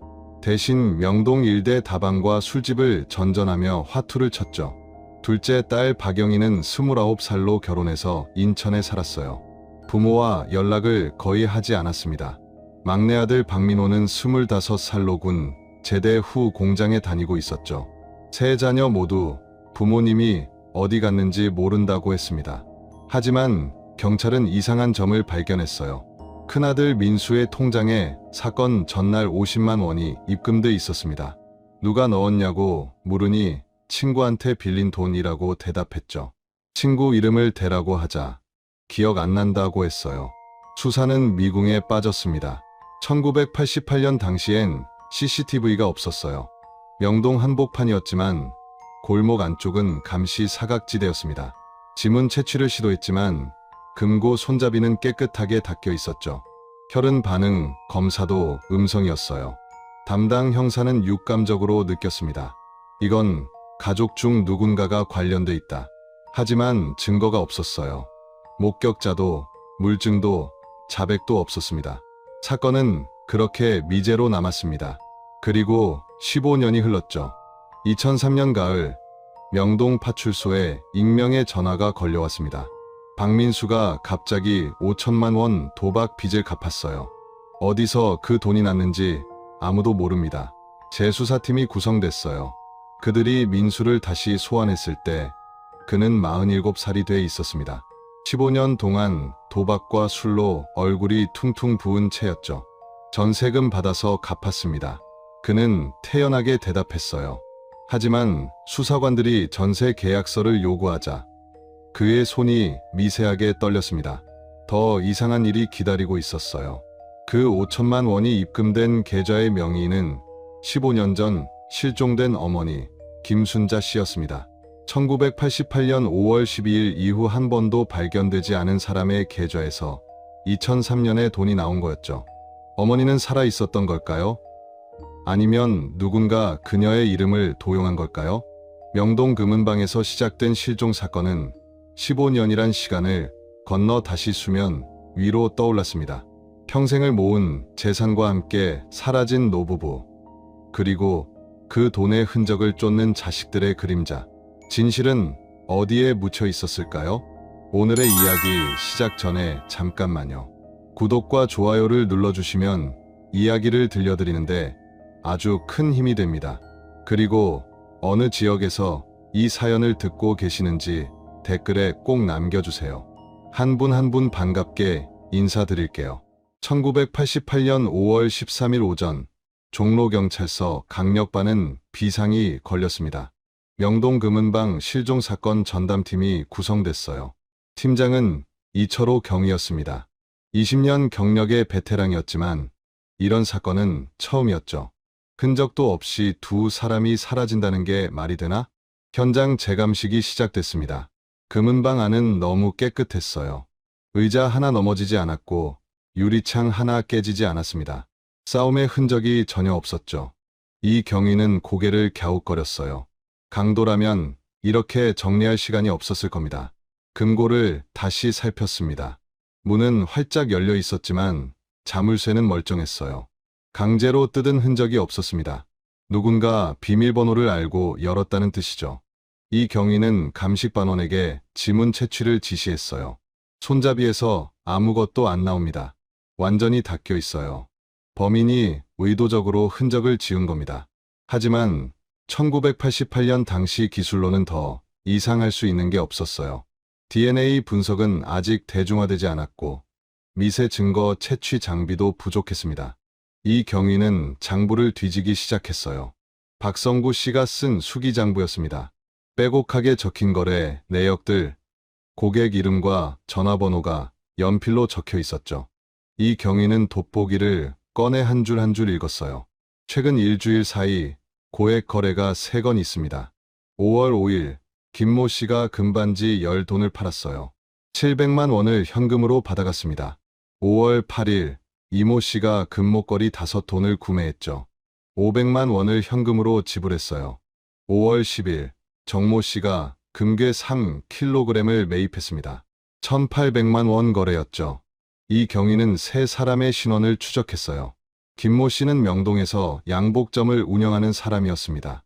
이모 씨는 인근 약국 주인이었죠. 정모 씨는 청량리에서 중국 음식점을 하는 사람이었어요. 3사람 모두 박 씨 부부와 오랜 거래 관계가 있었습니다. 탐문 수사가 시작됐어요. 양복점 주인 김 씨를 먼저 찾아갔습니다. 5월 5일 금은방에 다녀오셨죠? 김 씨는 고개를 끄덕였어요. 딸 결혼 자금 마련하려고 금반지 팔았습니다. 박 사장님이 좋은 가격 쳐주셨죠. 그날 박 사장님 상태가 어땠습니까? 평소랑 똑같았어요. 웃으면서 차 한잔 하라고 하시더라고요.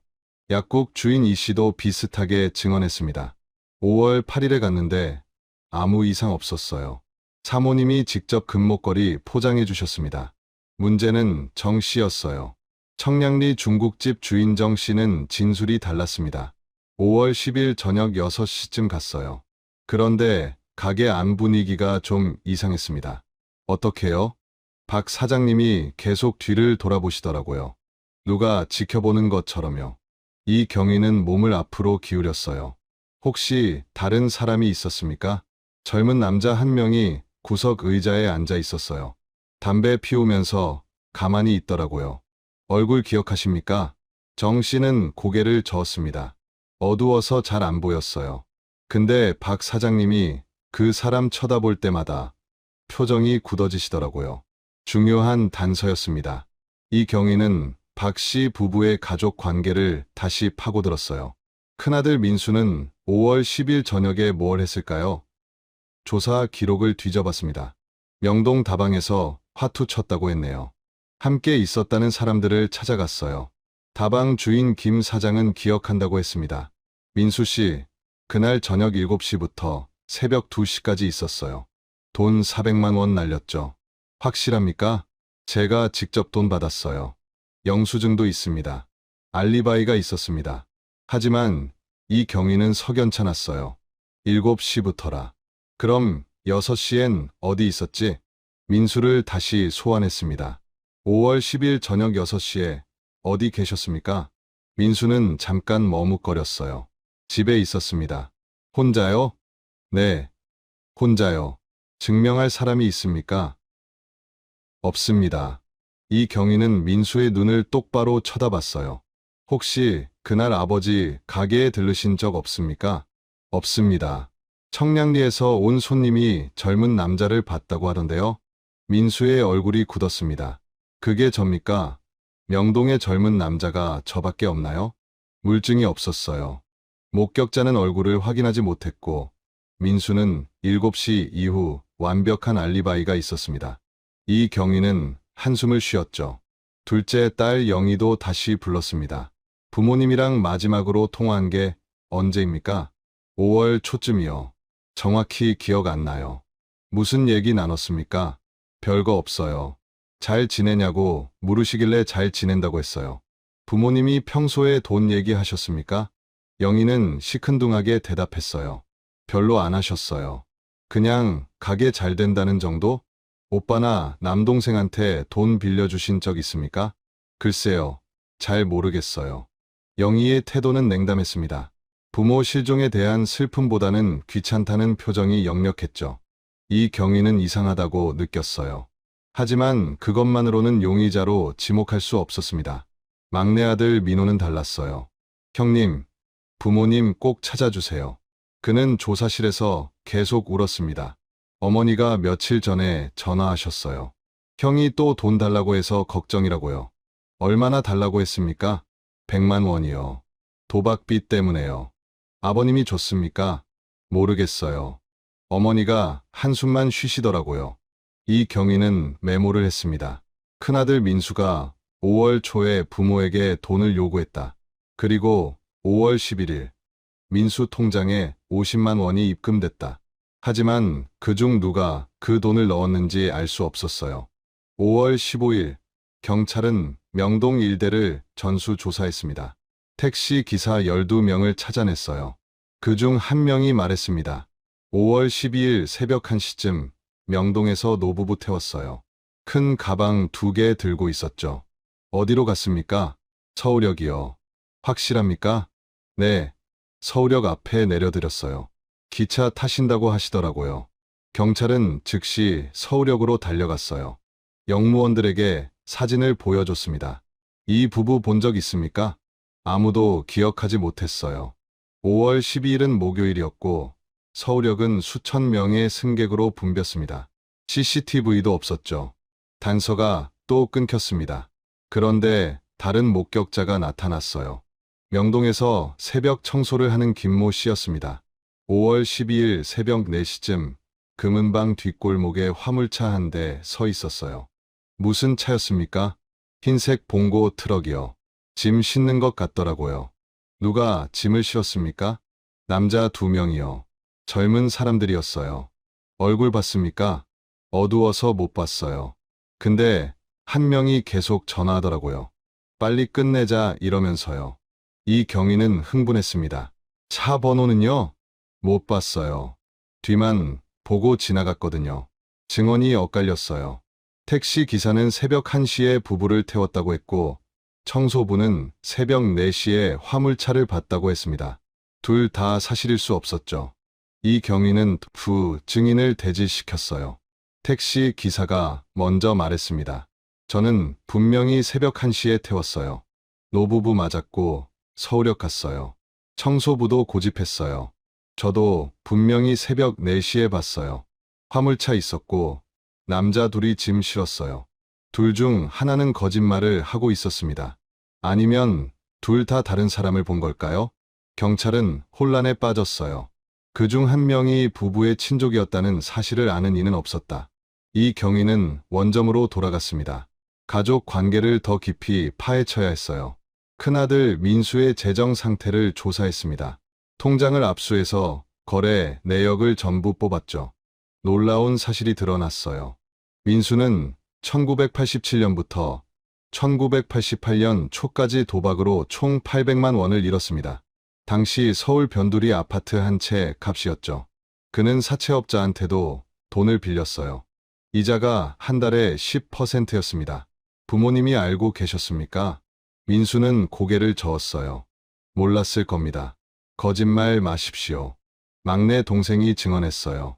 어머님이 형 도박빚 걱정하셨다고요. 민수의 얼굴이 일그러졌습니다. 알았으면 어쩌라고요? 이미 빚이 생겼는데요. 아버님이 갚아주셨습니까? 아니요. 그럼 5월 11일 통장에 들어온 50만 원은 뭡니까? 친구한테 빌렸다니까요. 친구 이름이 뭡니까? 민수는 입을 다물었어요. 한참 뒤에 중얼거렸습니다. 기억 안 나요. 이 경위는 책상을 쾅 쳤어요. 거짓말하면 구속합니다. 지금 당신 부모님이 행방불명이에요. 협조 안 하면 용의자로 보겠어요. 민수는 벌떡 일어났습니다. 저 안 했어요. 저 그날 다방에 있었다고요. 6시엔 어디 있었냐니까요. 집에 있었어요. 증명해 보세요. 민수는 대답하지 못했어요. 그는 다시 의자에 주저앉으며 머리를 감쌌습니다. 정말 몰라요. 부모님이 어디 갔는지 저도 몰라요. 이 경위는 한숨을 내쉬었습니다. 물증이 없었어요. 의심만으로는 범인을 잡을 수 없었죠. 둘째 딸 영희를 다시 조사했습니다. 언니는 부모님이랑 사이가 안 좋았죠? 이경희가 물었어요. 영희는 시큰둥하게 대꾸했습니다. 그런 것도 아닌데요. 결혼하고 연락 안 하신 거 맞죠? 바빠서 그래요. 부모님이 용돈 보내주셨습니까? 영희는 잠깐 망설였어요. 가끔요. 얼마나요? 한 달에 10만 원 정도요. 많이 받으셨네요. 많은 것도 아니에요. 애들 키우는데 돈 많이 들어요. 이경희는 메모를 받습니다. 영희 남편은 회사원이었어요. 월급이 40만 원 정도였죠.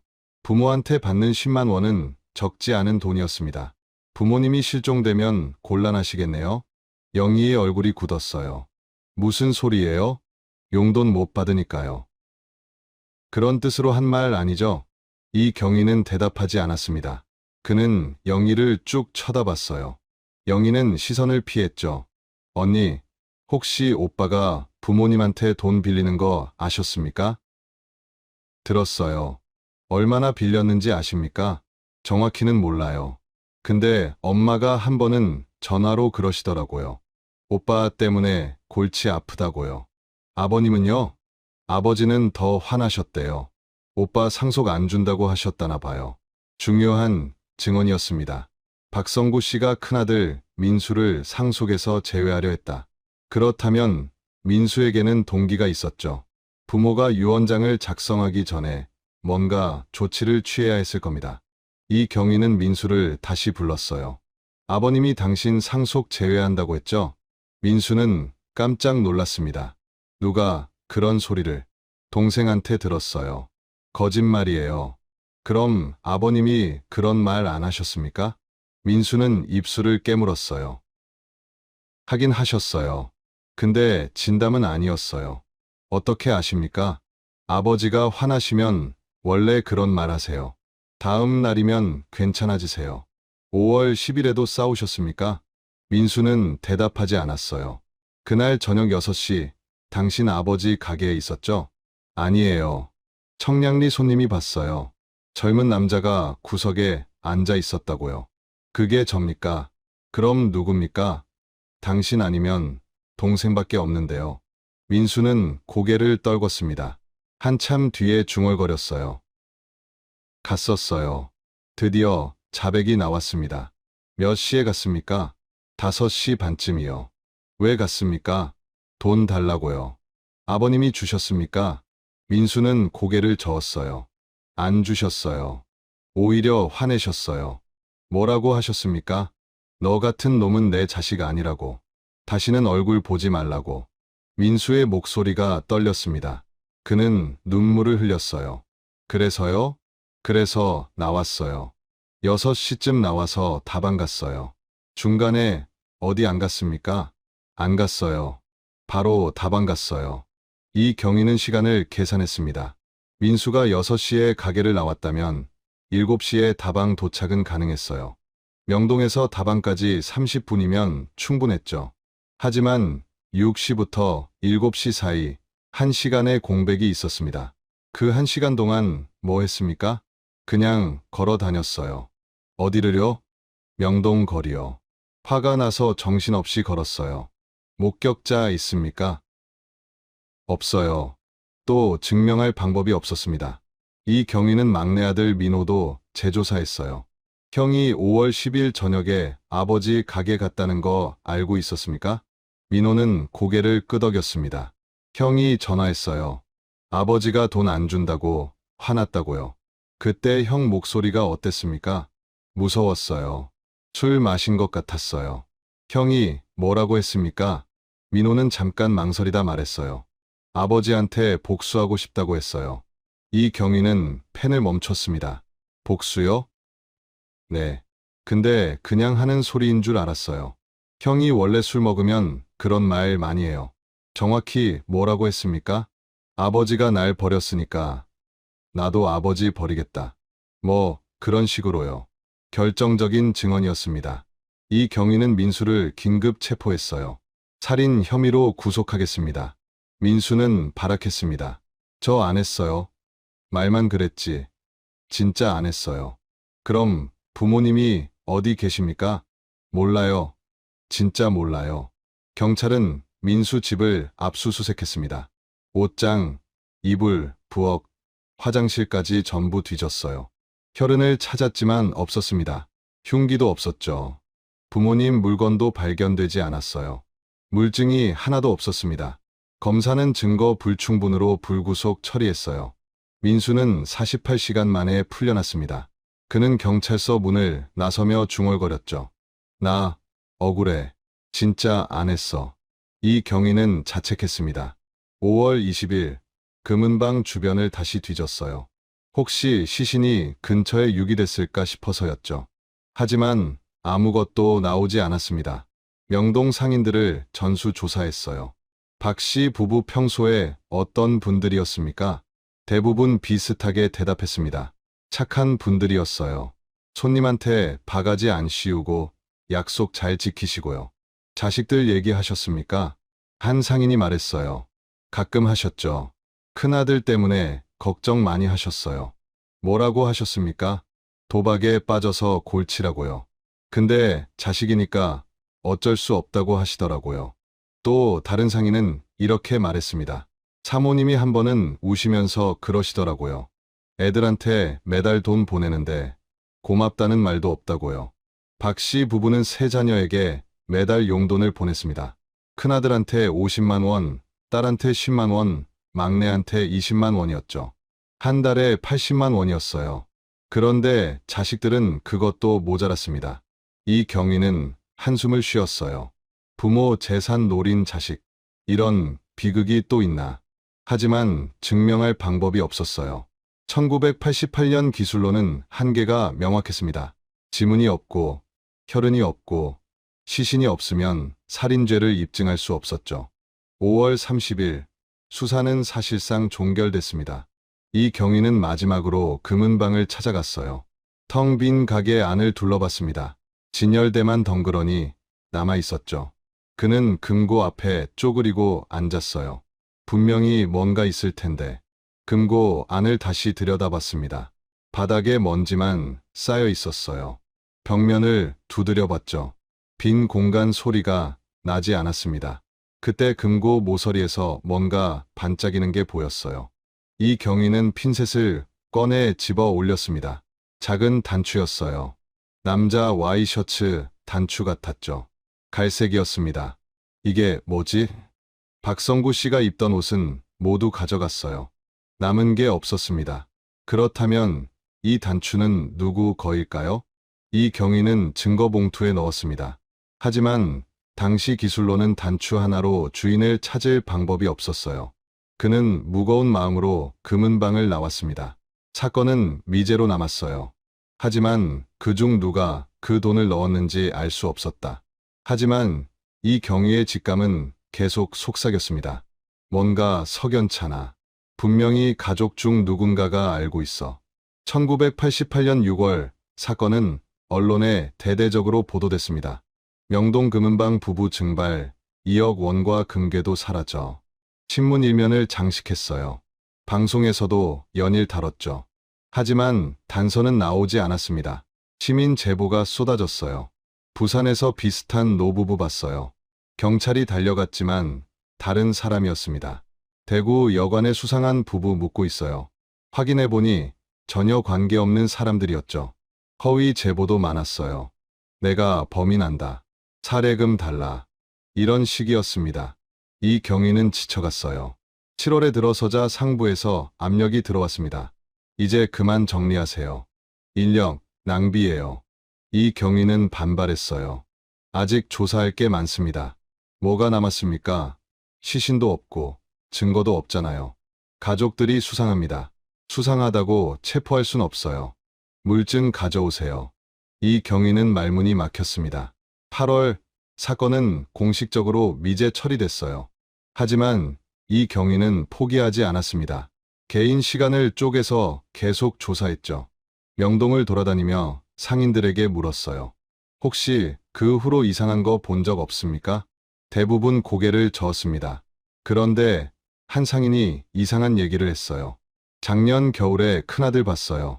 밤늦게 금은방 앞에 서 있더라고요. 뭐 하고 있었습니까? 그냥 멍하니 쳐다보고 있었어요. 한참 그러더니 가버리더라고요. 언제쯤이었습니까? 12월쯤 크리스마스 지나고 나서요. 이 경위는 메모했습니다. 민수가 사건 발생 7개월 후에 현장을 다시 찾았다. 왜일까요? 죄책감 때문일까요? 아니면 다른 이유가 있었을까요? 민수를 비공식적으로 만났어요. 12월에 금은방 앞에 갔었죠. 민수는 놀란 표정이었습니다. 어떻게 알았어요? 왜 갔습니까? 민수는 한참 침묵하다 말했어요. 그냥 부모님 생각나서요. 뭔가 확인하려던 건 아닙니까? 아니에요. 진짜 그냥 갔어요. 이 경위는 그의 눈을 쳐다봤습니다. 민수는 시선을 피했죠. 혹시 금고에 뭔가 남긴 게 있습니까? 무슨 소리예요? 단추 하나 발견했어요. 당신 거 아닙니까? 민수는 고개를 저었어요. 제 거 아니에요. 확인해 봅시다. 이 경위는 민수의 옷장을 조사했어요. 와이셔츠를 전부 꺼내서 단추를 확인했습니다. 갈색 단추가 달린 셔츠가 한 벌 있었어요. 이거 당신 거 맞죠? 민수는 어깨를 으쓱했습니다. 그런 셔츠 흔해요. 증명 안 돼요. 맞는 말이었습니다. 1988년 당시엔 DNA 검사도 섬유 분석도 제대로 못했어요. 단추 하나로는 아무것도 입증할 수 없었죠. 이 경위는 한계를 느꼈습니다. 1989년 그는 다른 부서로 전출됐어요. 명동 금은방 사건은 영구 미제로 보관됐습니다. 세월이 흘렀습니다. 1990년, 1995년, 2000년이 지나갔어요. 박 씨 부부는 여전히 행방불명이었습니다. 가족들은 각자의 삶을 살았죠. 큰아들 민수는 계속 도박을 했어요. 빚은 늘어갔습니다. 둘째 딸 영희는 인천에서 평범하게 살았어요. 막내 아들 민호는 결혼해서 공장을 다녔습니다. 명동 금은방 자리는 다른 가게가 들어섰어요. 박 씨 부부를 기억하는 사람은 점점 줄어들었습니다. 사건은 잊혀져 갔어요. 그런데 2003년 가을 모든 게 다시 시작됐습니다. 종로경찰서에 익명의 전화가 걸려왔어요. 박민수가 갑자기 5천만 원을 도박빚으로 갚았어요. 돈 출처가 이상합니다. 담당 형사는 구 파일을 뒤졌습니다. 1988년 명동 금은방 사건, 미제 사건이었죠. 재수사팀이 구성됐어요. 팀장은 젊은 형사 김동현이었습니다. 그는 1988년 사건 파일을 밤새 읽었어요. 이철호 전 경위가 남긴 메모까지 전부 확인했습니다. 이거 분명히 가족 범죄야. 김 형사는 직감했어요. 그리고 2003년 기술은 1988년과 달랐습니다. 이제 DNA 검사가 가능했고 디지털 포렌식이 발전했죠. 새로운 수사가 시작됐습니다. 첫 번째 조사 대상은 큰아들 민수였어요. 그는 47살이 돼 있었습니다. 얼굴은 더 퉁퉁 부었고 술 냄새가 났죠. 5천만 원 어디서 났습니까? 전세금 받았어요. 전세 계약서 보여주세요. 민수는 가방에서 서류를 꺼냈어요. 김 형사는 자세히 봤습니다. 날짜는 2003년 8월이었어요. 집주인 이름은 이영숙이었죠. 이영숙 씨 연락처 주세요. 민수는 번호를 적어줬어요. 김 형사는 즉시 전화했습니다. 여보세요. 박민수 씨한테 전세금 주신 거 맞습니까? 상대방은 당황했어요. 네? 전 그런 사람 몰라요. 가짜였습니다. 김 형사는 민수를 쏘아봤어요. 계약서 위조했죠? 민수는 식은땀을 흘렸습니다. 아, 아니에요. 그럼 이영숙 씨가 거짓말하는 겁니까? 민수는 대답하지 못했어요. 김 형사는 통장 거래 내역을 추적했습니다. 5천만 원이 입금된 계좌를 역추적했어요. 그리고 충격적인 사실을 발견했습니다. 송금인 명의는 김순자였어요. 15년 전 실종된 민수의 어머니였습니다. 15년 뒤 그 직감이 현실이 될 줄은 아무도 몰랐습니다. 1988년 명동 한복판에서 흔적도 없이 사라진 노부부. 가장 가까운 자식들은 슬픔보다 의심을 샀고 큰아들의 도박빚과 복수 발언은 모든 걸 그에게 향하게 만들었습니다. 하지만 증거는 없었죠. 단추 하나, 엇갈린 증언, 그리고 1시간의 공백만이 남았을 뿐입니다. 사건은 미제로 잊혀지는 듯했어요. 그런데 15년 뒤 죽은 어머니 명의로 5천만 원이 송금됐습니다. 어머니는 살아 있었던 걸까요? 아니면 누군가 그녀의 이름을 도용한 걸까요? 다음 이야기에서 2003년 재수사팀이 15년 묵은 증거를 다시 파헤칩니다. 디지털 흔적, 은행 ATM 기록, 그리고 금은방 마루 밑에서 발견된 결정적 물건이 모든 걸 뒤흔들 겁니다. 2003년 10월 7일, 김동현 형사는 회의실에 팀원들을 모았습니다. 15년 전 사건입니다.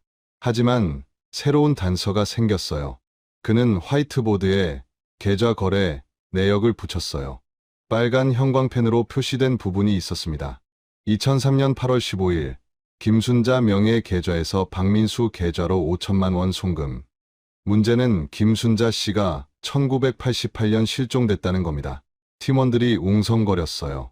죽은 사람 통장이 살아 움직였다는 거잖아요. 김 형사는 고개를 끄덕였습니다. 정확히는 실종된 사람이죠. 시신이 발견되지 않았으니까요. 그럼 어머니가 살아 계실 수도 있는 거 아닙니까? 그걸 확인해야 합니다. 김 형사는 은행으로 달려갔어요. 김순자 명의 계좌의 전체 거래 내역을 요청했습니다.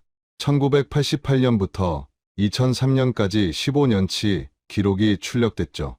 놀라운 사실이 드러났어요. 계좌는 1988년 5월 12일 이후에도 계속 활동했습니다.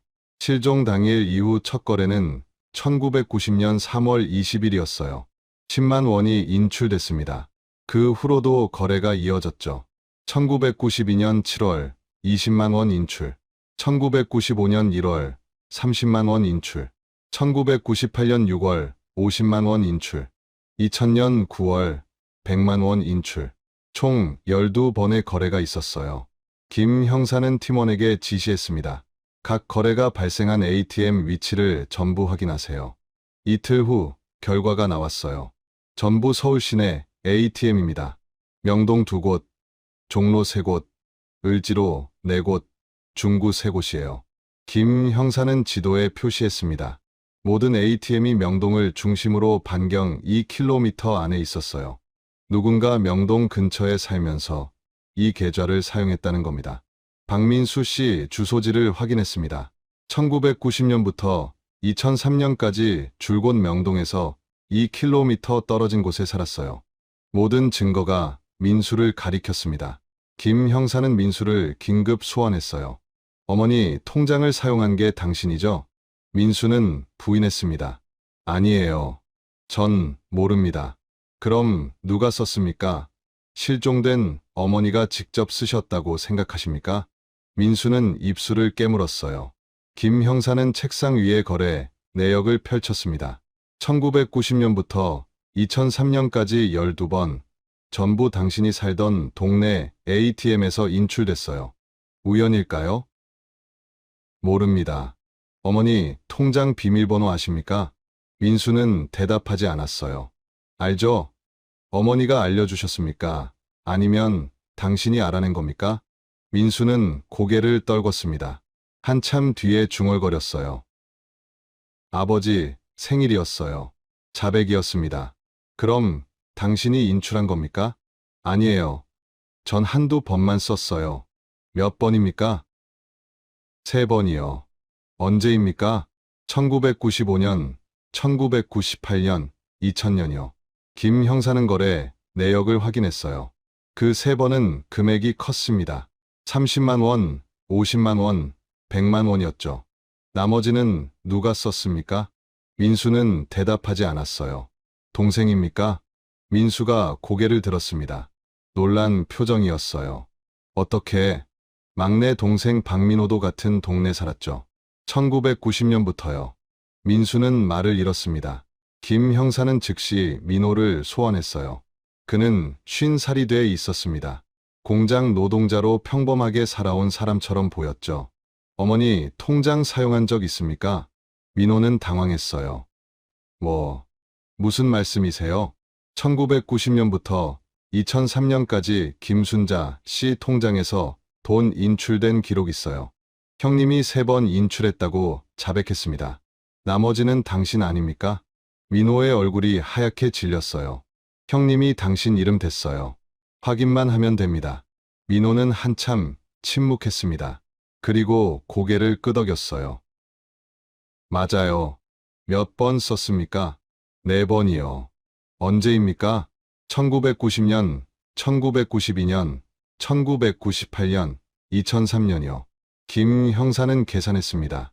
형이 3번, 동생이 4번, 총 7번이었어요. 하지만 거래는 12번이었죠.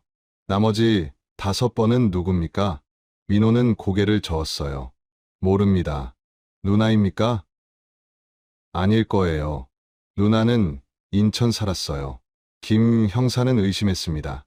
정말 둘째 딸 영희는 몰랐을까요? 영희를 소환했어요.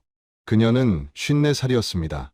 인천에서 올라온 그녀는 피곤한 표정이었죠. 어머니, 통장 쓴 적 있습니까? 영희는 눈을 크게 떴어요. 네? 무슨 소리예요? 오빠들이 사용했어요. 당신도 알고 있었죠? 전혀 몰랐어요. 정말입니까? 진짜예요. 저 인천에서 애 키우느라 바빴어요. 오빠들이 뭘 하는지 관심도 없었어요. 김 형사는 영희의 거주지 기록을 확인했습니다. 정말로 1989년부터 2003년까지 줄곧 인천에 살았어요. 명동과는 거리가 멀었죠. 그럼 나머지 5번은 누굽니까? 영희가 말했어요. 오빠들이 친구 시켜서 뽑은 거 아닐까요? 가능성이 있었습니다. 김 형사는 민수와 민호를 대질시켰어요. 누가 시켜서 뽑은 적 있습니까? 민수가 먼저 말했습니다. 한 번 있어요. 친구한테 부탁했어요. 이름이 뭡니까? 기억 안 나요. 김 형사는 짜증이 났어요. 또 기억 안 난다고요? 15년 전에도 그랬죠? 민수는 고개를 숙였습니다. 민호에게 물었어요. 당신은요? 저도 한 번 친구 시켰어요.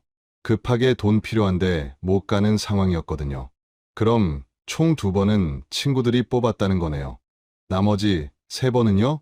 2사람 모두 대답하지 못했어요. 김 형사는 더 깊이 파고들었습니다. ATM 사용 시간을 확인했어요. 1990년 3월 20일 오전 11시, 1992년 7월 5일 오후 2시, 1995년 1월 10일 오후 4시, 대부분 평일 낮 시간이었어요. 직장인이라면 빠지기 어려운 시간대였죠. 1990년 3월 20일 오전 11시에 뭐 하고 있었습니까? 민호가 대답했어요. 그때 제가 뽑았어요. 공장 조퇴하고 갔어요. 1992년 7월 5일 오후 2시는요? 민수가 말했습니다. 제가 뽑았어요. 1995년 1월 10일 오후 4시는요? 민수가 또 대답했어요. 그것도 접니다. 김 형사는 나머지 시간들을 확인했습니다.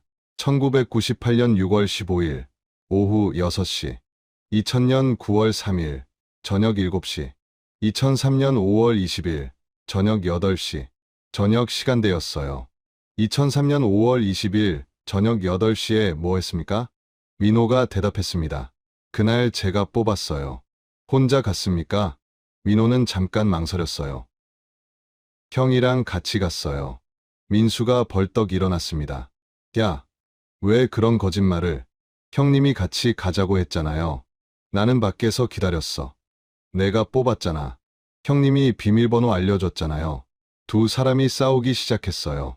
김 형사는 제지했습니다. 둘 다 공범이네요. 어머니 통장 무단 사용, 사문서 위조 혐의 인정됩니다. 민수와 민호는 입을 다물었어요. 김 형사는 핵심을 찔렀습니다. 그런데 말이죠.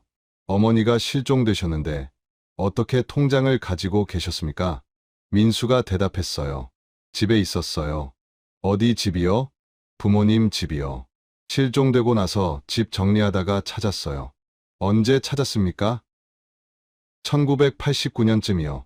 그럼 1년 동안은 안 쓰셨네요? 네. 무서워서요. 뭐가 무서웠습니까? 민수는 대답하지 않았어요. 김 형사는 알았습니다. 민수는 부모가 돌아올까 봐 두려웠던 거예요. 하지만 1년이 지나자 확신했죠. 이제 안 돌아온다고. 어머니가 살아 계실 거라고 생각했습니까? 민수는 고개를 저었어요. 아니요. 그럼 돌아가셨다고 생각했습니까? 모르겠어요. 모를 리 없죠. 어머니가 돌아가셨으니까 통장 쓴 거 아닙니까? 민수는 아무 말도 하지 않았어요. 김 형사는 결정적 질문을 던졌습니다. 어머니를 어떻게 죽였습니까? 민수가 소리쳤어요. 저 안 죽였어요. 그럼 누가 죽였습니까? 몰라요. 전 정말 몰라요. 민호도 소리쳤습니다. 저도 몰라요. 부모님이 그냥 사라지신 거예요. 김 형사는 두 사람을 번갈아 쳐다봤어요. 둘 다 거짓말하고 있다는 확신이 들었습니다. 하지만 아직 결정적 증거가 없었어요. 그때 팀원 한 명이 회의실로 뛰어들어왔습니다. 형사님, 영동 금은방 재개발 현장에서 연락 왔어요. 뭔데요? 건물 철거하다가 이상한 거 발견했대요. 2003년 10월 15일, 김 형사는 명동으로 달려갔습니다. 옛 금은방 자리는 이미 철거가 시작된 상태였어요. 중장비가 벽을 부수고 있었죠. 공사 현장 소장이 김 형사를 맞았습니다. 여기요, 형사님. 소장이 가리킨 곳은 가게 안쪽 바닥이었어요. 마루판이 들려 있었습니다. 바닥 뜯는데 밑에 공간이 있더라고요. 김 형사는 손전등을 켜고 들여다봤어요. 마루 밑 공간은 좁았습니다. 높이가 30cm 정도였죠. 그 안에 낡은 천 보따리가 있었어요. 김 형사는 장갑을 끼고 조심스럽게 꺼냈습니다. 보따리를 풀었어요. 안에는 두 가지가 들어 있었습니다. 금색 손목시계 하나, 은색 반지 하나. 김 형사는 숨이 멎을 것 같았어요. 이것들이 박 씨 부부 것일 가능성이 높았습니다. 시계 뒷면을 확인했어요. 작은 글씨가 새겨져 있었습니다. 1970년 5월